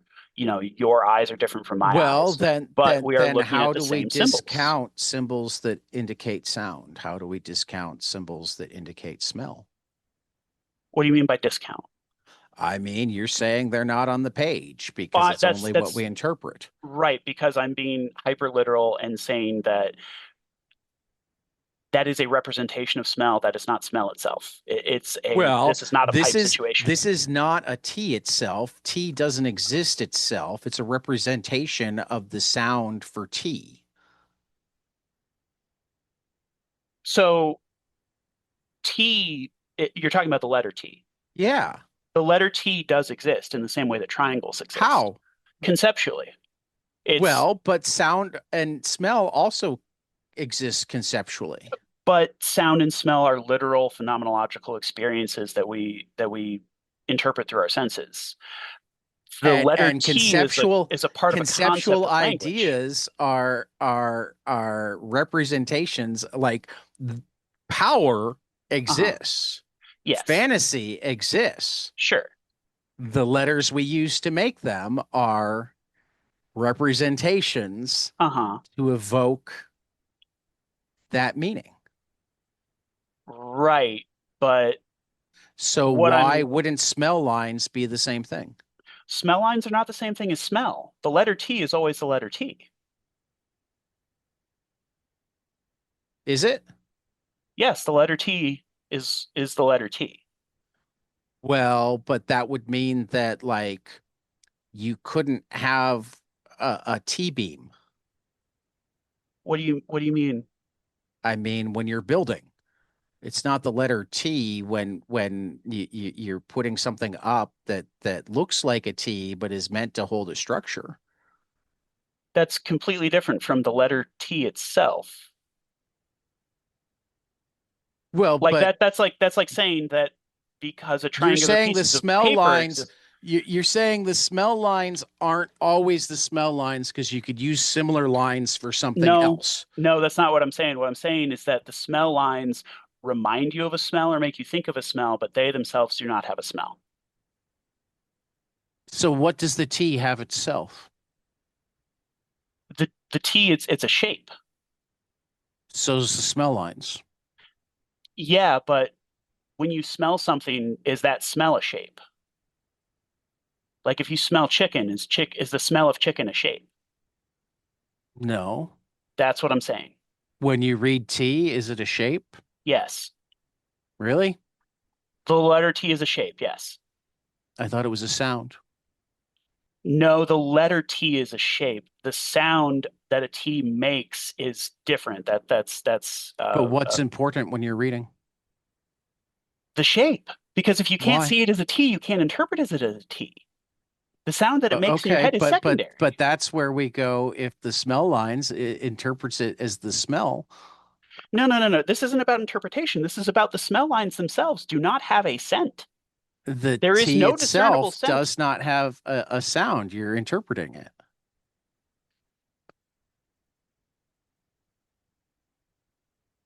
Every part of reading is interpretation.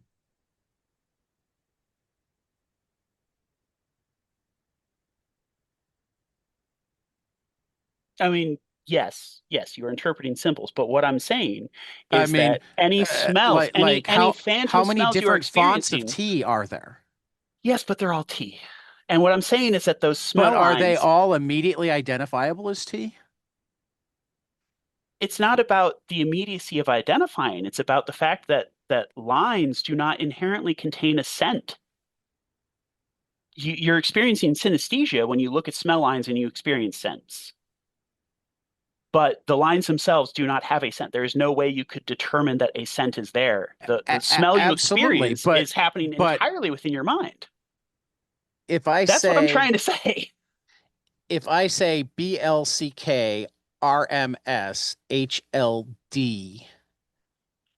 BLCKRMSHLDYP, do you know what I mean? I would need to see it written out. I'm not at a point of interpreting. Okay, okay, you're doing that. So, So so, I just got rid of the vowels hmm for a set of words. hmm And almost everybody on the planet would still be able to understand the word being said 99% of the time, except in the rare cases where there are multiple options Well, so or first of where all, there's no context. I would argue that RMS is not easily inherently understood as arms because I would think of it as rims or rams. This is a very different thing from saying that smell lines do not themselves have a smell. This is we are And I'm just saying that a T uh-huh. does not by itself have meaning. If you identify a shape as the letter T, that's inherently giving it meaning. But again, Ah, that but meaning but you are that's putting onto it. but That's but also what that's I'm what you're trying to doing with the say. smell lines too. That's You're different. That's in identifying this no, them as smell that lines is and putting wildly a different. meaning on them. No, no, it's less. Yes, you know that smell lines mean there's a smell there, but the smell that you're experiencing synesthesially is not going to inherently be the same that the smell that everyone else experiences synesthesially. That's what I'm Well, trying to but say. again, that's true with many words as well. But this is you're muddying the issue. You're And it's muddying the issue. incredibly true with sounds. I think you're trying to make something more black and white than it is. Dad, what I'm trying to say is that regardless of what you experience in your mind when reading a comic, no one else is going to walk into the room with an open page, look at a drawing, and say, "Oh, that smells like X." And you're going to say, "Yeah, it does smell like X." Can you believe it doesn't smell like Y? And they're like, "No, it wouldn't smell like Y. It only smells like X." That's what I'm trying to say. I'm trying to differentiate the literal senses, the phenomena that we experience I here. think most comics, like if they want you to smell dog shit, you would walk in and say, "Oh, this smells like dog shit," or "This I makes you smell," well, again, unless you're and someone like me who doesn't have a sense of smell. okay, So what I'm but saying here is that and again, the smell of dog shit is going to be similar but slightly different for everyone. And again, it's not going to be detectable in the page. In the physical comic, it's not going to be detectable in any way. It's going to be imagined by people reading it. And that is the difference I'm trying to establish here. yeah, The but difference like between what is physically detectable and what is imagined.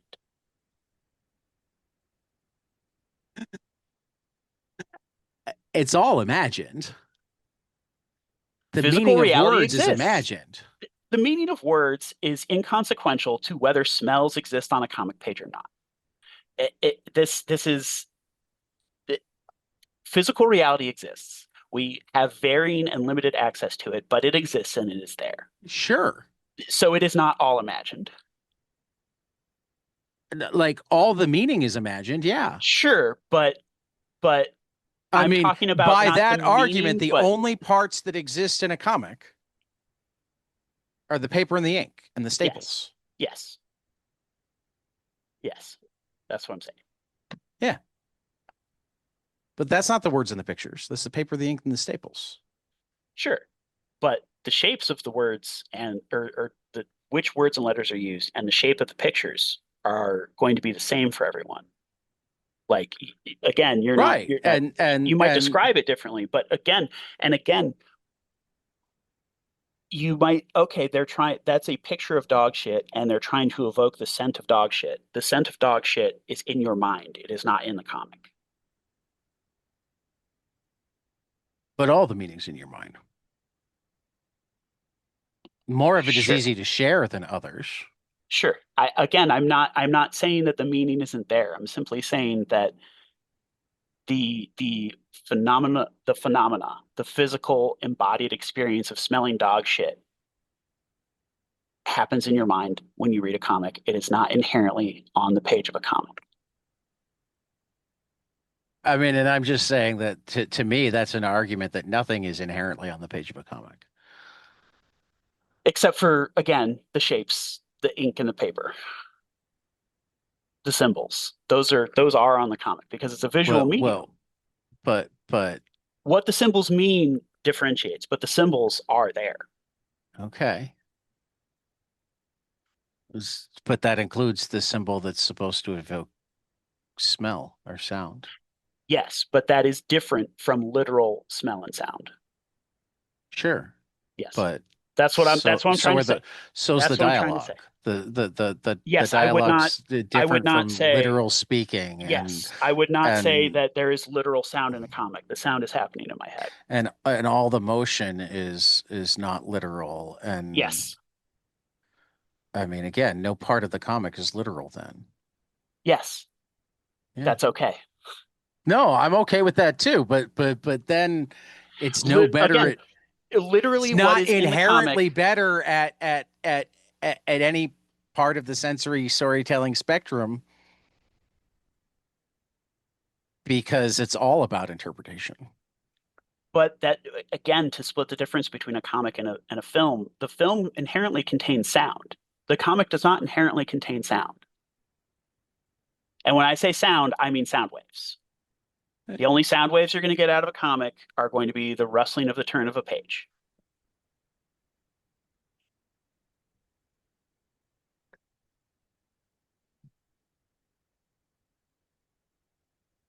I mean, I guess sure, but like it still has to be used to effect for the storytelling, and I'm not Of course. convinced that Of it course. is like I mean, it might be easier to use sound for effect for the storytelling in film than in comics, but like when it comes to So, storytelling, so again, comics cannot use sound. They do not produce sound waves. You have to imagine the sounds. That's the difference here.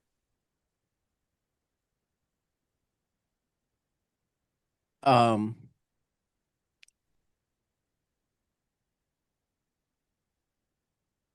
we know that eardrums are affected by sound waves in the same way. We do not know that brains interpret those effects the I don't same care way. what the brain is doing. I care whether sound waves are coming off the pages of a comic or not. Okay. I'm But saying that you will never get sound waves coming off of the what pages of does a comic. science have to do with storytelling? Everything. Because what Okay. you experience through your senses, the phenomena that you again interpret and experience, not to reuse those same words over and over, those I lost my train of thought, but those are important. And the difference between the They're all physical embodied tools, and of course they're experience important. But and but what is imagined is important. And this part of this is an interesting segue to the walk and the theme for the walk, which is previously on October 8th. So I this year is the second time since I've been a comic reader that a comic has come out on my birthday. The previous time was in 2014. So I kind of oh, noticed, happy birthday, Phil. oh, it wasn't today. It was a few months ago, but It's thank you. October 8th. No, that's not Not today. October. No, it was July 9th was my birthday. Oh, okay. It was a while ago, but October 8th here. So I looked up and I'm like, okay, well, this October 8th, Power Fantasy 12 came out. The last time comics came out on an October 8th, this is what I picked up. It was Thor #1, Witches #1, Birthright #1, Miracle Man #12. Where this is tying back to my obsession with differentiating between physical embodied experiences and imagined fictional experiences or the contents of the mind. So 2014 was a difficult year for me. I had a antibiotic overdose induced psychotic break. and the lines between what was happening in my head and what was happening in the real world were blurred, and I could not distinguish between the two. Since that event, I take painstaking efforts to differentiate between what is happening in my head and what is happening in the real world. What are things that I am experiencing and thinking that no one else can see or hear versus what everyone else is seeing and hearing and what's going on with them. And that's why I go down a deep rabbit hole of argumentation and semantics saying that comic pages do not produce sound waves. Yeah. Okay. Sorry. Like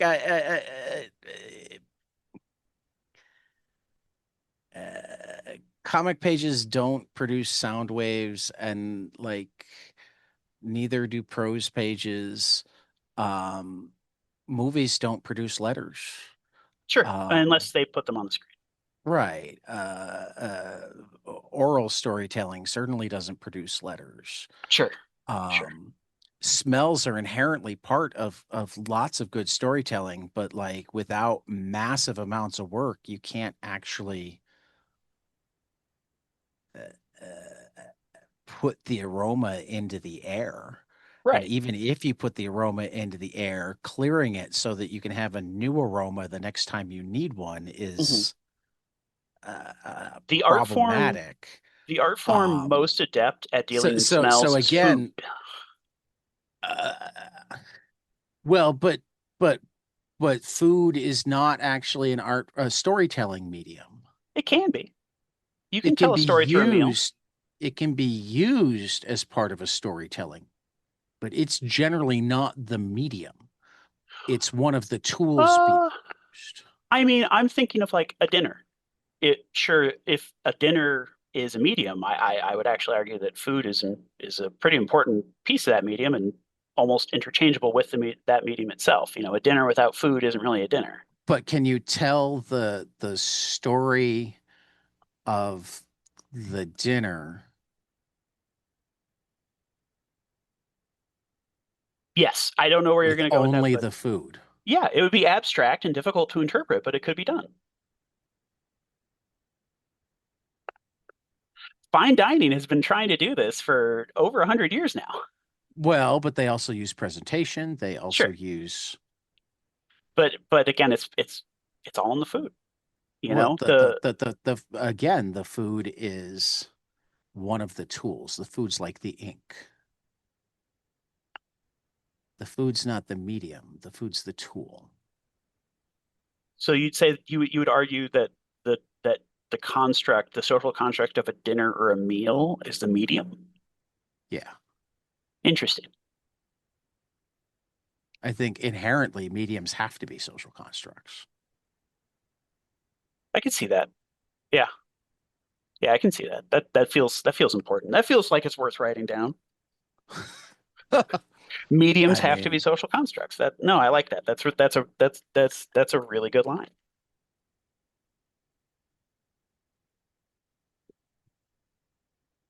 but that's also why, to me, like the tool used to evoke doesn't matter. It's the evocation that matters when you're talking about a storytelling medium.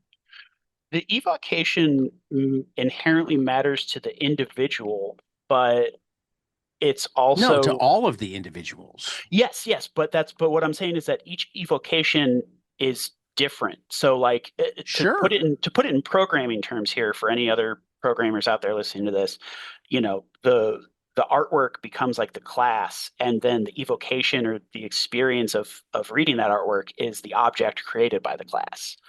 Hmm. Yeah, But that's the story.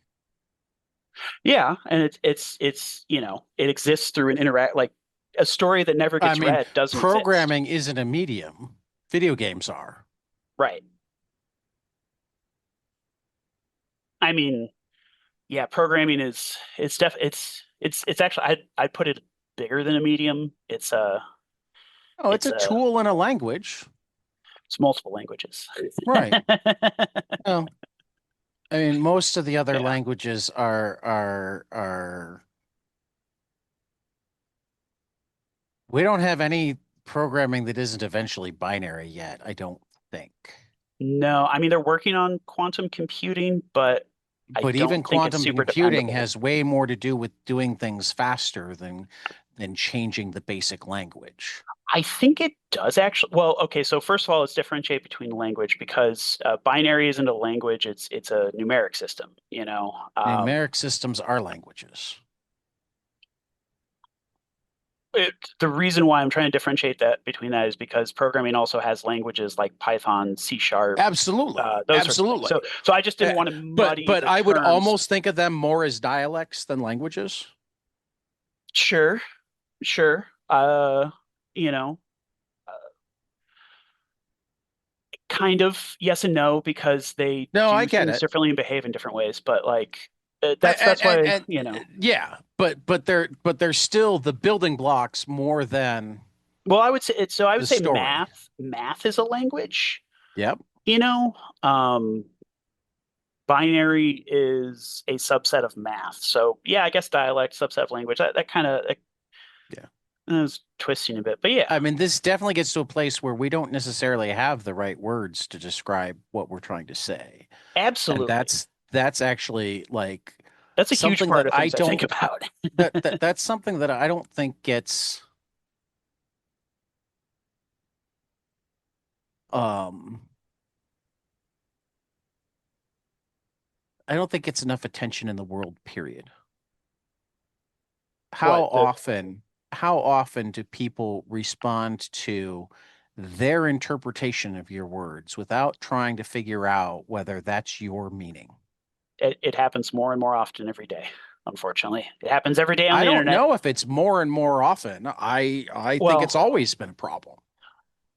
that's fair. That's a good point. And I it's just it's one of the reasons that different languages have different words that are all but untranslatable to other languages because they mhm. became issues in that language that they wanted a solution for. So they created the word, Sure, and sure, other languages just haven't had a need to yet, or right. a desire to, or the right thought processes to go, oh, how do we express this?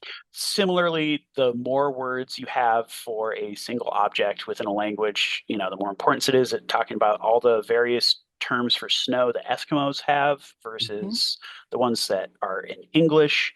All of our nicknames for cash, for money, and for sex, is that's what Americans seem to value the most. But a relatively small number of words for love. Mhm. Yeah, yeah. The Greeks had more words for love than us. That's something I think about a lot of the The different. Spanish have more words for love than us. Yeah, The Japanese have more words for love than us. didn't know that. That's good to know. A lot of people have more words for love than us. Yeah, yeah. We don't differentiate between different types of love. Hmm. I mean, we don't even have different words for familial versus romantic love. That's true. Never Which, mind friendship love, yeah, I was just for some reason I was thinking, we love pizza the same way we love our parents. or at least we use the same word. Yes. Um, yeah. So, I mean, really, this entire like hour-long discussion has been an etymological discussion more than anything. It's been a Um, lot of it's been a lot of discussions simultaneously layered on top of each other. That's for sure. I mean, I thought it was mostly one, but okay. Oh no, I just think from yeah, that's okay. I mean, I maintain that the anything evoked from a storytelling medium is part of the medium. There's not a difference between literal So and that non-literal in a storytelling medium. that validates every possible interpretation that someone could get out of something. Sure. So I can't I personally I can't allow that. Why? Um, because people can be wrong about things. People can be wrong about the Sure. things they imagined. People can be wrong about what they think But they're but seeing. They could be But wrong when about it when how they it think they're understanding things. when it comes to the interpretation of a storytelling, Am I going to say that no, this story does not invoke rage in someone? No, I'm not is going it to say is that. it But wrong, or do you have a disagreement? so, and that, so an instance where someone was wrong, and this is an anecdote from a college professor I had, where they read an essay from a student about, I forget what the book was, but it was about, young Jewish people growing up, and their grandpa was a survivor of the Holocaust. And the person who wrote the essay said that, oh, because the grandpa is weird and slightly off, a little bit delusional, that means that the Holocaust didn't happen and was fake. That person's wrong. They Well, got but that no, but that they are wrong about the Holocaust not having happened. And just but because they there interpret it from a story doesn't mean that's a valid interpretation. but you're also putting a world interpretation onto a story. Yes. Like, would it be wrong if they decided that in the context of that story, the Holocaust, which happened in the real world, did not happen? I don't believe that was the intent of the book. So if that's what they thought the book was But saying, again, they'd be wrong. That wrong interpretation would still be important to that person and they would still act on it thinking it's right, but it is still inherently wrong. again, like,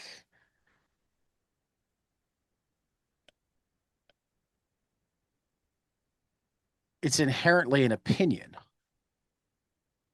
It's not an opinion that the Holocaust did happen. No. But Someone, I but didn't say no, what but I hold on. said is Yes, if their but interpretation of the I'm work. trying to drill into that. I'm trying to drill into that.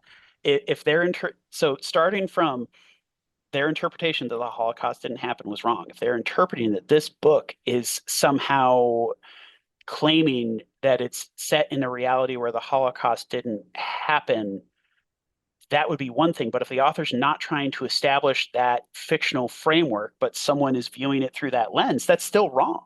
They're looking at it through the wrong lens. Are they looking at it through Interpretations, the wrong lens or a different lens? the wrong lens, because the Holocaust happened. But that's history, not storytelling. History is a form of storytelling. History is Absolutely. storytelling about the Absolutely. past. But was it a nonfiction story? No, So, but it wasn't set in a world where the Holocaust didn't happen, but there's a grandpa that's imagining that he was a Holocaust survivor. That's not the context of the story. and That's how do not you, the argument that the student was trying to make. well, again, that's a different thing. They can be making a wrong argument based on a story about the world. Like, if you use a piece of fiction to argue the in invalidity Hmm. of nonfiction, Hmm. that is a wrong argument. Hmm.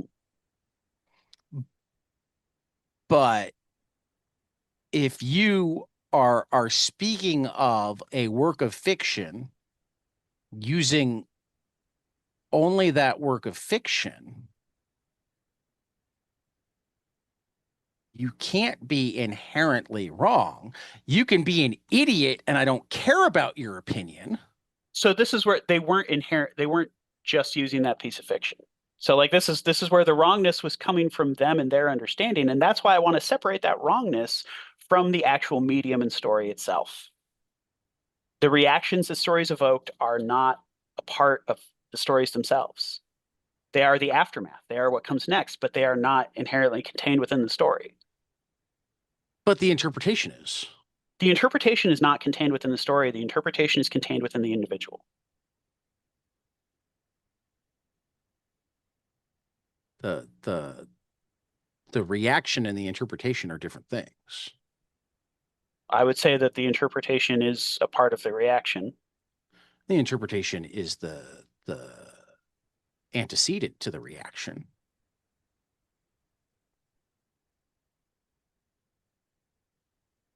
But again, the reaction also isn't inherently contained within the story. It's a The reaction to the reaction is story. absolutely not contained in the story. The reaction is how you take the story to So then if the shape reaction your life and your world. if the The reaction isn't contained interpretation within the is story, then how is the interpretation contained within the story? because again, the interpretation is what you think the story is saying, and the reaction is how you want to apply it to your world. Is what you think about the story inherently contained within the story, or is it contained within you? Um, I would say it's inherently contained in both, just like what the author intends is contained one part in themselves and one part in the story. It's a Venn diagram. The story doesn't exist in and of itself. The story is where the author's intentions and the reader's interpretations meet.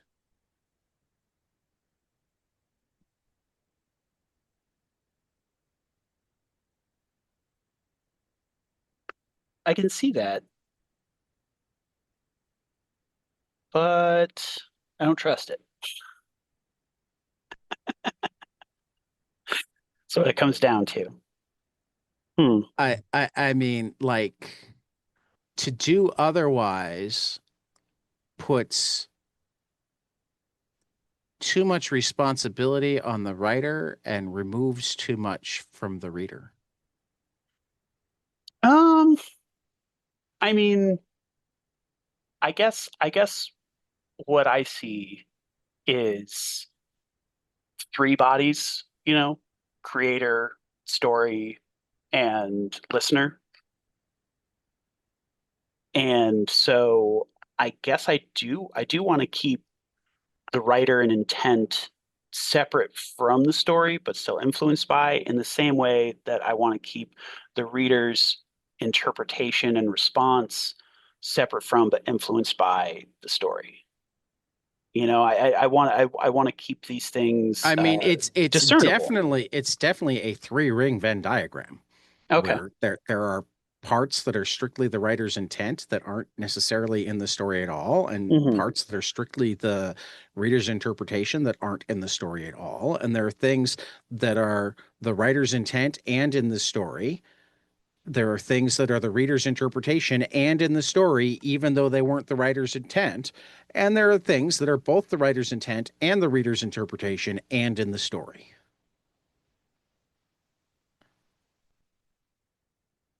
Like your words would fall into that third category. Hmm.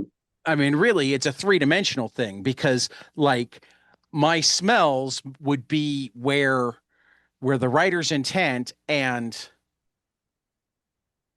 the reader's interpretation overlap, and maybe you could argue aren't in the story.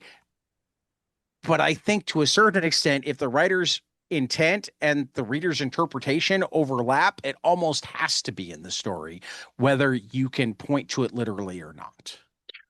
Yeah, I guess it's funny because now the way you're talking about the story makes me want to even turn this three-ring circus into a four-ring circus, and add Yeah. some kind of uh uh the hard physical, this is what the artwork is, the physical object of, hey, this is the comic book, this is the paper ink, whatnot, and then the story kind of lives off the page once read, sort of thing. And this, And that all and matters. it's How you shoot a transmitted. film matters. Yeah. What what what weight of paper matters. What Yeah. font you use matters. Right. Right. Um, so yeah, but that's my point. So like to try to argue that any part is not part of the story is way more fraught than Well, I think where our semantic breakdown from earlier occurred was because we were conflating story and artistic object.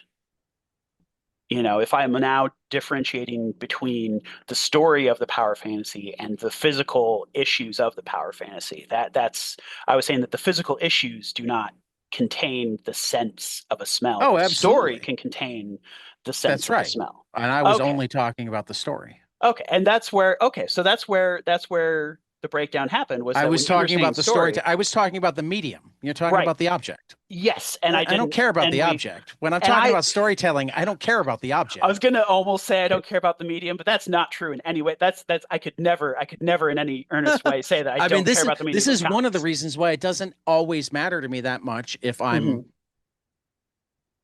if I'm watching a movie on a big screen or on my phone, if I'm reading a comic physically, or, I mean, don't get me wrong, it is a different experience. Uh-huh.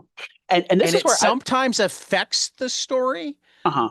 but I think most of the time it has a redundant effect on the story. What do you mean by redundant effect, real I quick? Just I because I'm not mean quite sure. whatever effect the object has is reinforcing something that's in the story on its own. Okay, okay. I get what you're saying. So then because of that, I would actually, last week was a great instance where the physical medium of reading the comic, or I guess not really, we need another word other than medium, because comics are the medium. So then I guess maybe the device or object, but Yeah. reading Know Your Station on the phone, I lost so much detail, so much of the Yeah. story that I would argue that I didn't actually read the book. I didn't read it in a meaningful way. And I don't disagree that it's not impossible Uh-huh. for a delivery mechanism to be so out of, but that's not Yeah, that's very different from what we're talking that's about. you wound up reading in a physical manner that detracted from the story because you weren't able to see it all at once. Yes. That's Yes. like being in the first row of the movie theater Yes, exactly. That's totally it. where you can't see both sides at once. Right, right. It was kind of like that where my neck was craned all the way back to look Right. up, and Right. yeah, Um, it's funny how it was kind of the inverse of a movie too close bad, comic too far away bad. right. Um, but God, I'm gonna have to add a new chapter because we went on like more than an hour long digression. Can you The finally deepest, finish your the deepest walk? of tangents. Oh One of goodness. these days we have to get back to like roughly an hour, hour 15 You for know, weekly episodes. we'd been on a pretty good streak. We'd been doing pretty well. Tyler's No, no, Tyler's was a little no. bit longer. No, uh-oh, I mean, uh, like maybe go hour on and a your half. walk while I look up the data. I went on my walk. I'm back from my walk, but No, you haven't actually talked about the books. the actual books. Okay, I'll talk about the actual books. So The books are part of the that's fair. walk, Phil. So yeah, so previously on October 8th, 2014, the last time comics came out on October 8th. This was the start, or not the start. This was the start of Act Two of Jason Aaron's run on Thor, which was you know, uh, very near and dear to me. I love the hell out of that run. Oddly enough, when it wrapped up, I definitely put it down, and that was probably one of the last big superhero runs that I read. So it feels interesting that its first big turning point happened 11 years ago today. Witches number one is a great spooky book from Snyder and Jock. I wish there was a full second volume of Witches as opposed to just a few more stories in a one shot. Birthright number one, that was an interesting book. I haven't finished it. It's kind of there by association. I love the artwork. I actually really enjoy the premise, but I don't know if the story lives up to the premise of that one. And then, of course, the Marvel recolor reprints of Miracle Man, where Miracle Man number 12 by the original writer. I was picking these up, I was reading these. That's another book that, I read once, was kind of okay, that happened. That's a piece of history. That's, interestingly enough, another like misshapen piece of history that I interpreted because I haven't read it with the original coloring that I've seen a lot of people argue is more interesting and evocative than the recolor that happened. But yeah. I also I love that it was credited as the original writer, simply because it was one of those things that when I heard it announced, I instantly understood it as, oh yeah, Alan doesn't want his current audience getting confused by this coming out. He doesn't want the people That's who read that's League of like Extraordinary one way Gentlemen. to put it. Yeah. As well as he in that day was no longer the person who had written Miracle Man. That was him from decades ago. Yeah. I think that had less to do with it. No, I think the biggest thing was, no, I don't want to look like I'm accepting money from Marvel right now, you know? No, I don't even think that was it. And so what do you think it is? I think it's he's a curmudgeon that like uh and I love Alan Moore, don't get me wrong. But I think that there's a huge portion of it that is um uh, I do independent work and this should be mine. So if somebody else is doing something with it, I don't want anything to be done with it. I think it's spun out from Watchmen, but it's really become literally anybody who does anything with anything he's ever worked on, reprints, makes movies, whatever. He just doesn't want his name on. Um, Uh, I mean, I think that's a strangely cynical take from you on it, mostly because see, first of all, I I would use curmudgeon as a compliment, and I know you do too. I do too. Just to clear it up, just to clear it up. Second of and all, and and I want to make it clear that I think of this as a just a consistency thing rather than having to think about it on a time by time basis. It's like, uh-huh. no, I'm done with it. If I don't have the rights, fine, do whatever the fuck you want. Just don't use my name. Well, yeah, and I think that goes back to what I was saying with his current audience because his name is a marketing tool. He doesn't want to be used as a marketing tool for a company that swindled him in the case of DC. And I don't remember explicitly what happened with Marvel, other than he worked at Marvel UK for a lot of his early work, but I know he also doesn't like them. So I Well, don't I mean, I yeah, would but say I that also think that like he's not dumb. no, He of knows that course not. nobody didn't know that that was Alan Moore. Right. Right. So but what I'm also saying is that, I mean, here's the thing. I'm pretty sure there was like a three-part interview with him about this at the time that I could go look up if I wanted to. But it was one of those things that I was like, oh, I don't feel the need to read this long interview explaining why he didn't want to be credited as the writer because I feel like I understand it implicitly here. But I'd be happy to dig those up to get down to the nitty gritty of it. I really do think it comes back to the principles of hey, this isn't work that I'm doing now. Him getting money for old rope is one thing, but when they're getting more out of using his name than he is, that's something that I would probably take umbrage with too. The I idea mean, that and but here's the thing, like at least with Watchmen, he's not getting money because he's not taking money, but that's right, because he's giving it to David Gibbons. right. They're I don't know where it's still going anymore. making money.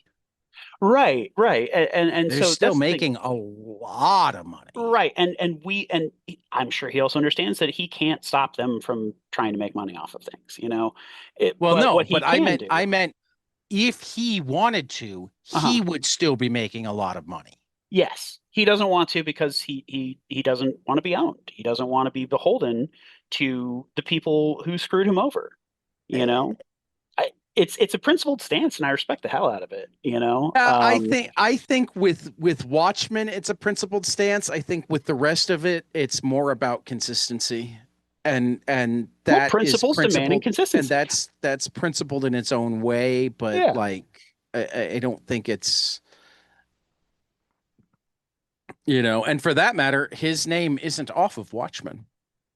no, but That's because it hasn't been retouched and recolored and republished.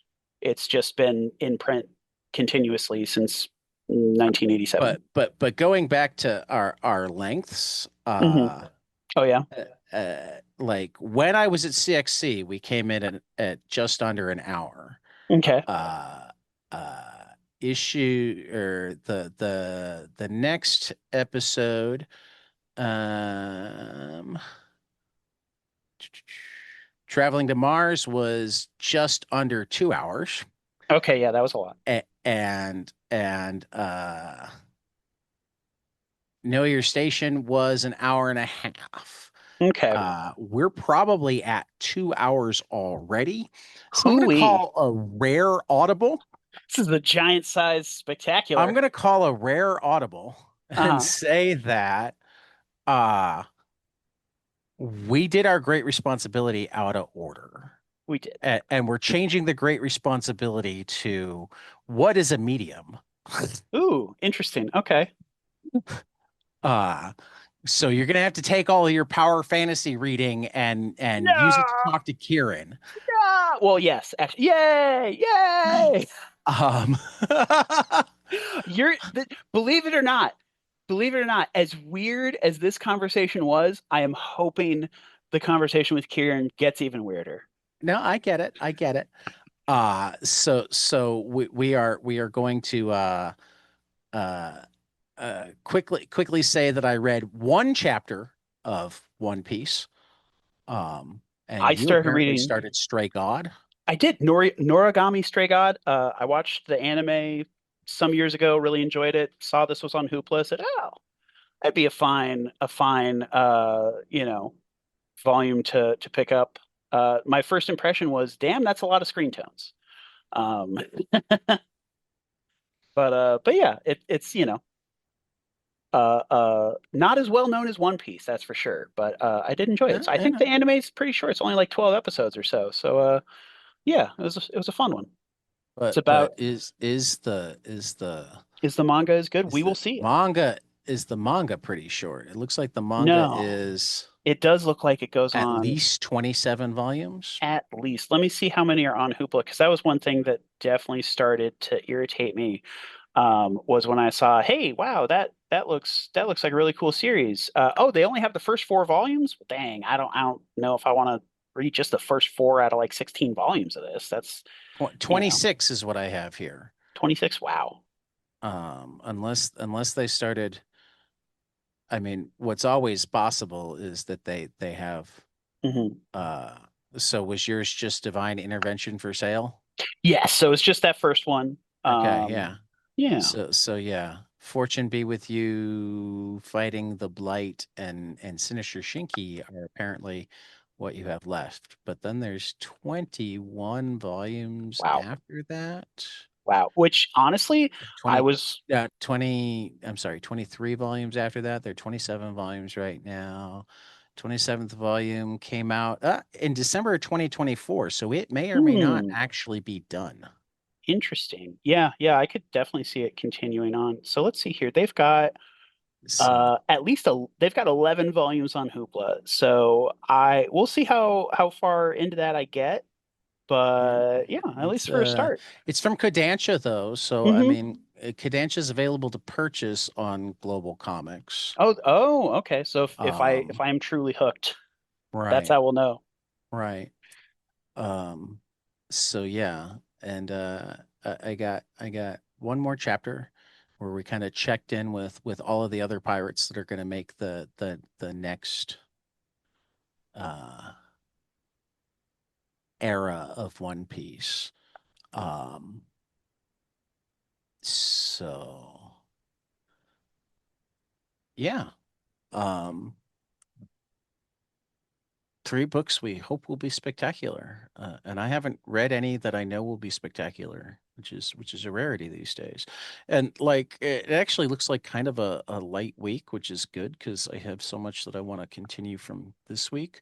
But Matt Kent and Thomas Giarello at Bad Idea have Save Now #1. Mark Russell and Felix Ruiz at Mad Cave have Terror Bites #1. Stephanie Phillips and Mark Lemming at Distillery have Endeavor #1, collected editions of Bitterroot: The Next Movement, and Howl uh, from Image and Ahoy, respectively. Yeah, it's a Wonder Woman week, so it's entirely possible that like Wonder Woman could wind up on my best books, even with three exciting #1s. Don't forget your briefcase #4. What are you looking forward to in trade paperback? My trade waiter pick is World Tree Volume 3 from James Tynion, Fernando Blanco, Jordi Belair, Image Comics. That's a series that, I mean, honestly, Tynion is probably one of the biggest figures producing comics right now that I haven't read enough of his massive, massive catalog. Yeah, I Um, haven't either. yeah, it's one of I, those I, where, I need to yeah, read more. Something is Killing the Children. I I think haven't read World yeah, Tree at all. yeah. Um, I've read the first volume of Department of Truth, the first two or three of I've Killing the I've Children. I read don't remember. yeah, I've I've read read The most Woods. of The Woods was Department pretty of good. Truth, but I'm behind on it. Mm, yeah. Um, Um, that being said, and of course, if you're not reading the Power Fantasy, please start reading the Power Fantasy. I would like it to last longer than just the 16 issues they have planned immediately, and are now deciding whether they can go for further or not. If you're a trade waiter, please jump on single issues. It's so good. It's seriously, it's like a twist every month. It's fantastic. It's my favorite book right now. I love it. I'm so excited for it's tomorrow. good. I Oh enjoyed my I gosh, enjoyed getting caught up. I enjoyed nice. getting caught up, That's even good to even hear. if like we went off the deep end on other Oh, stuff. I feel like the deep end is underselling it at this point. Oh my gosh. Oh, You got to think of this stuff for like book clubs rather than just having it like randomly happen on episodes, Phil. it just happened by accident. I know, We but didn't stuff even like this plan seems on to this. happen by accident almost every episode. I mean, most of the time Oh, dang. it's in the what kind of week has it been, but like Yeah. we can do more bonus episodes, Phil. I'm willing to have conversations with you that are just about shit. Um, Just but I conversations. kind of like What a thing to these think. ones that are supposed to be the ones that say, "Hey, go read this, go Yeah. order this, and Yeah. we'll talk about something else." To be a little bit tighter than we've been pulling off, and some of That's that's my fair. fault. No, Some of that's no. my fault. I hear that note too. It's, you know what, But to be fair, it's been an argumentative week for me. More so than usual. Believe it or not, this semantic breakdown was even worse at my day job this week, and even gotcha, worse gotcha. than it is at that day job as usual. So, oh, the world's a wonderful place right now. It is. It is. For 22 panels, this has been episode 205, where we completely fell off the rails and did an impromptu "What is the medium? Great responsibility" in between amazing books and a walk with Phil. You know, sometimes you go off on a tangent, sometimes a tangent goes off on you. um, and we will see you after the next page.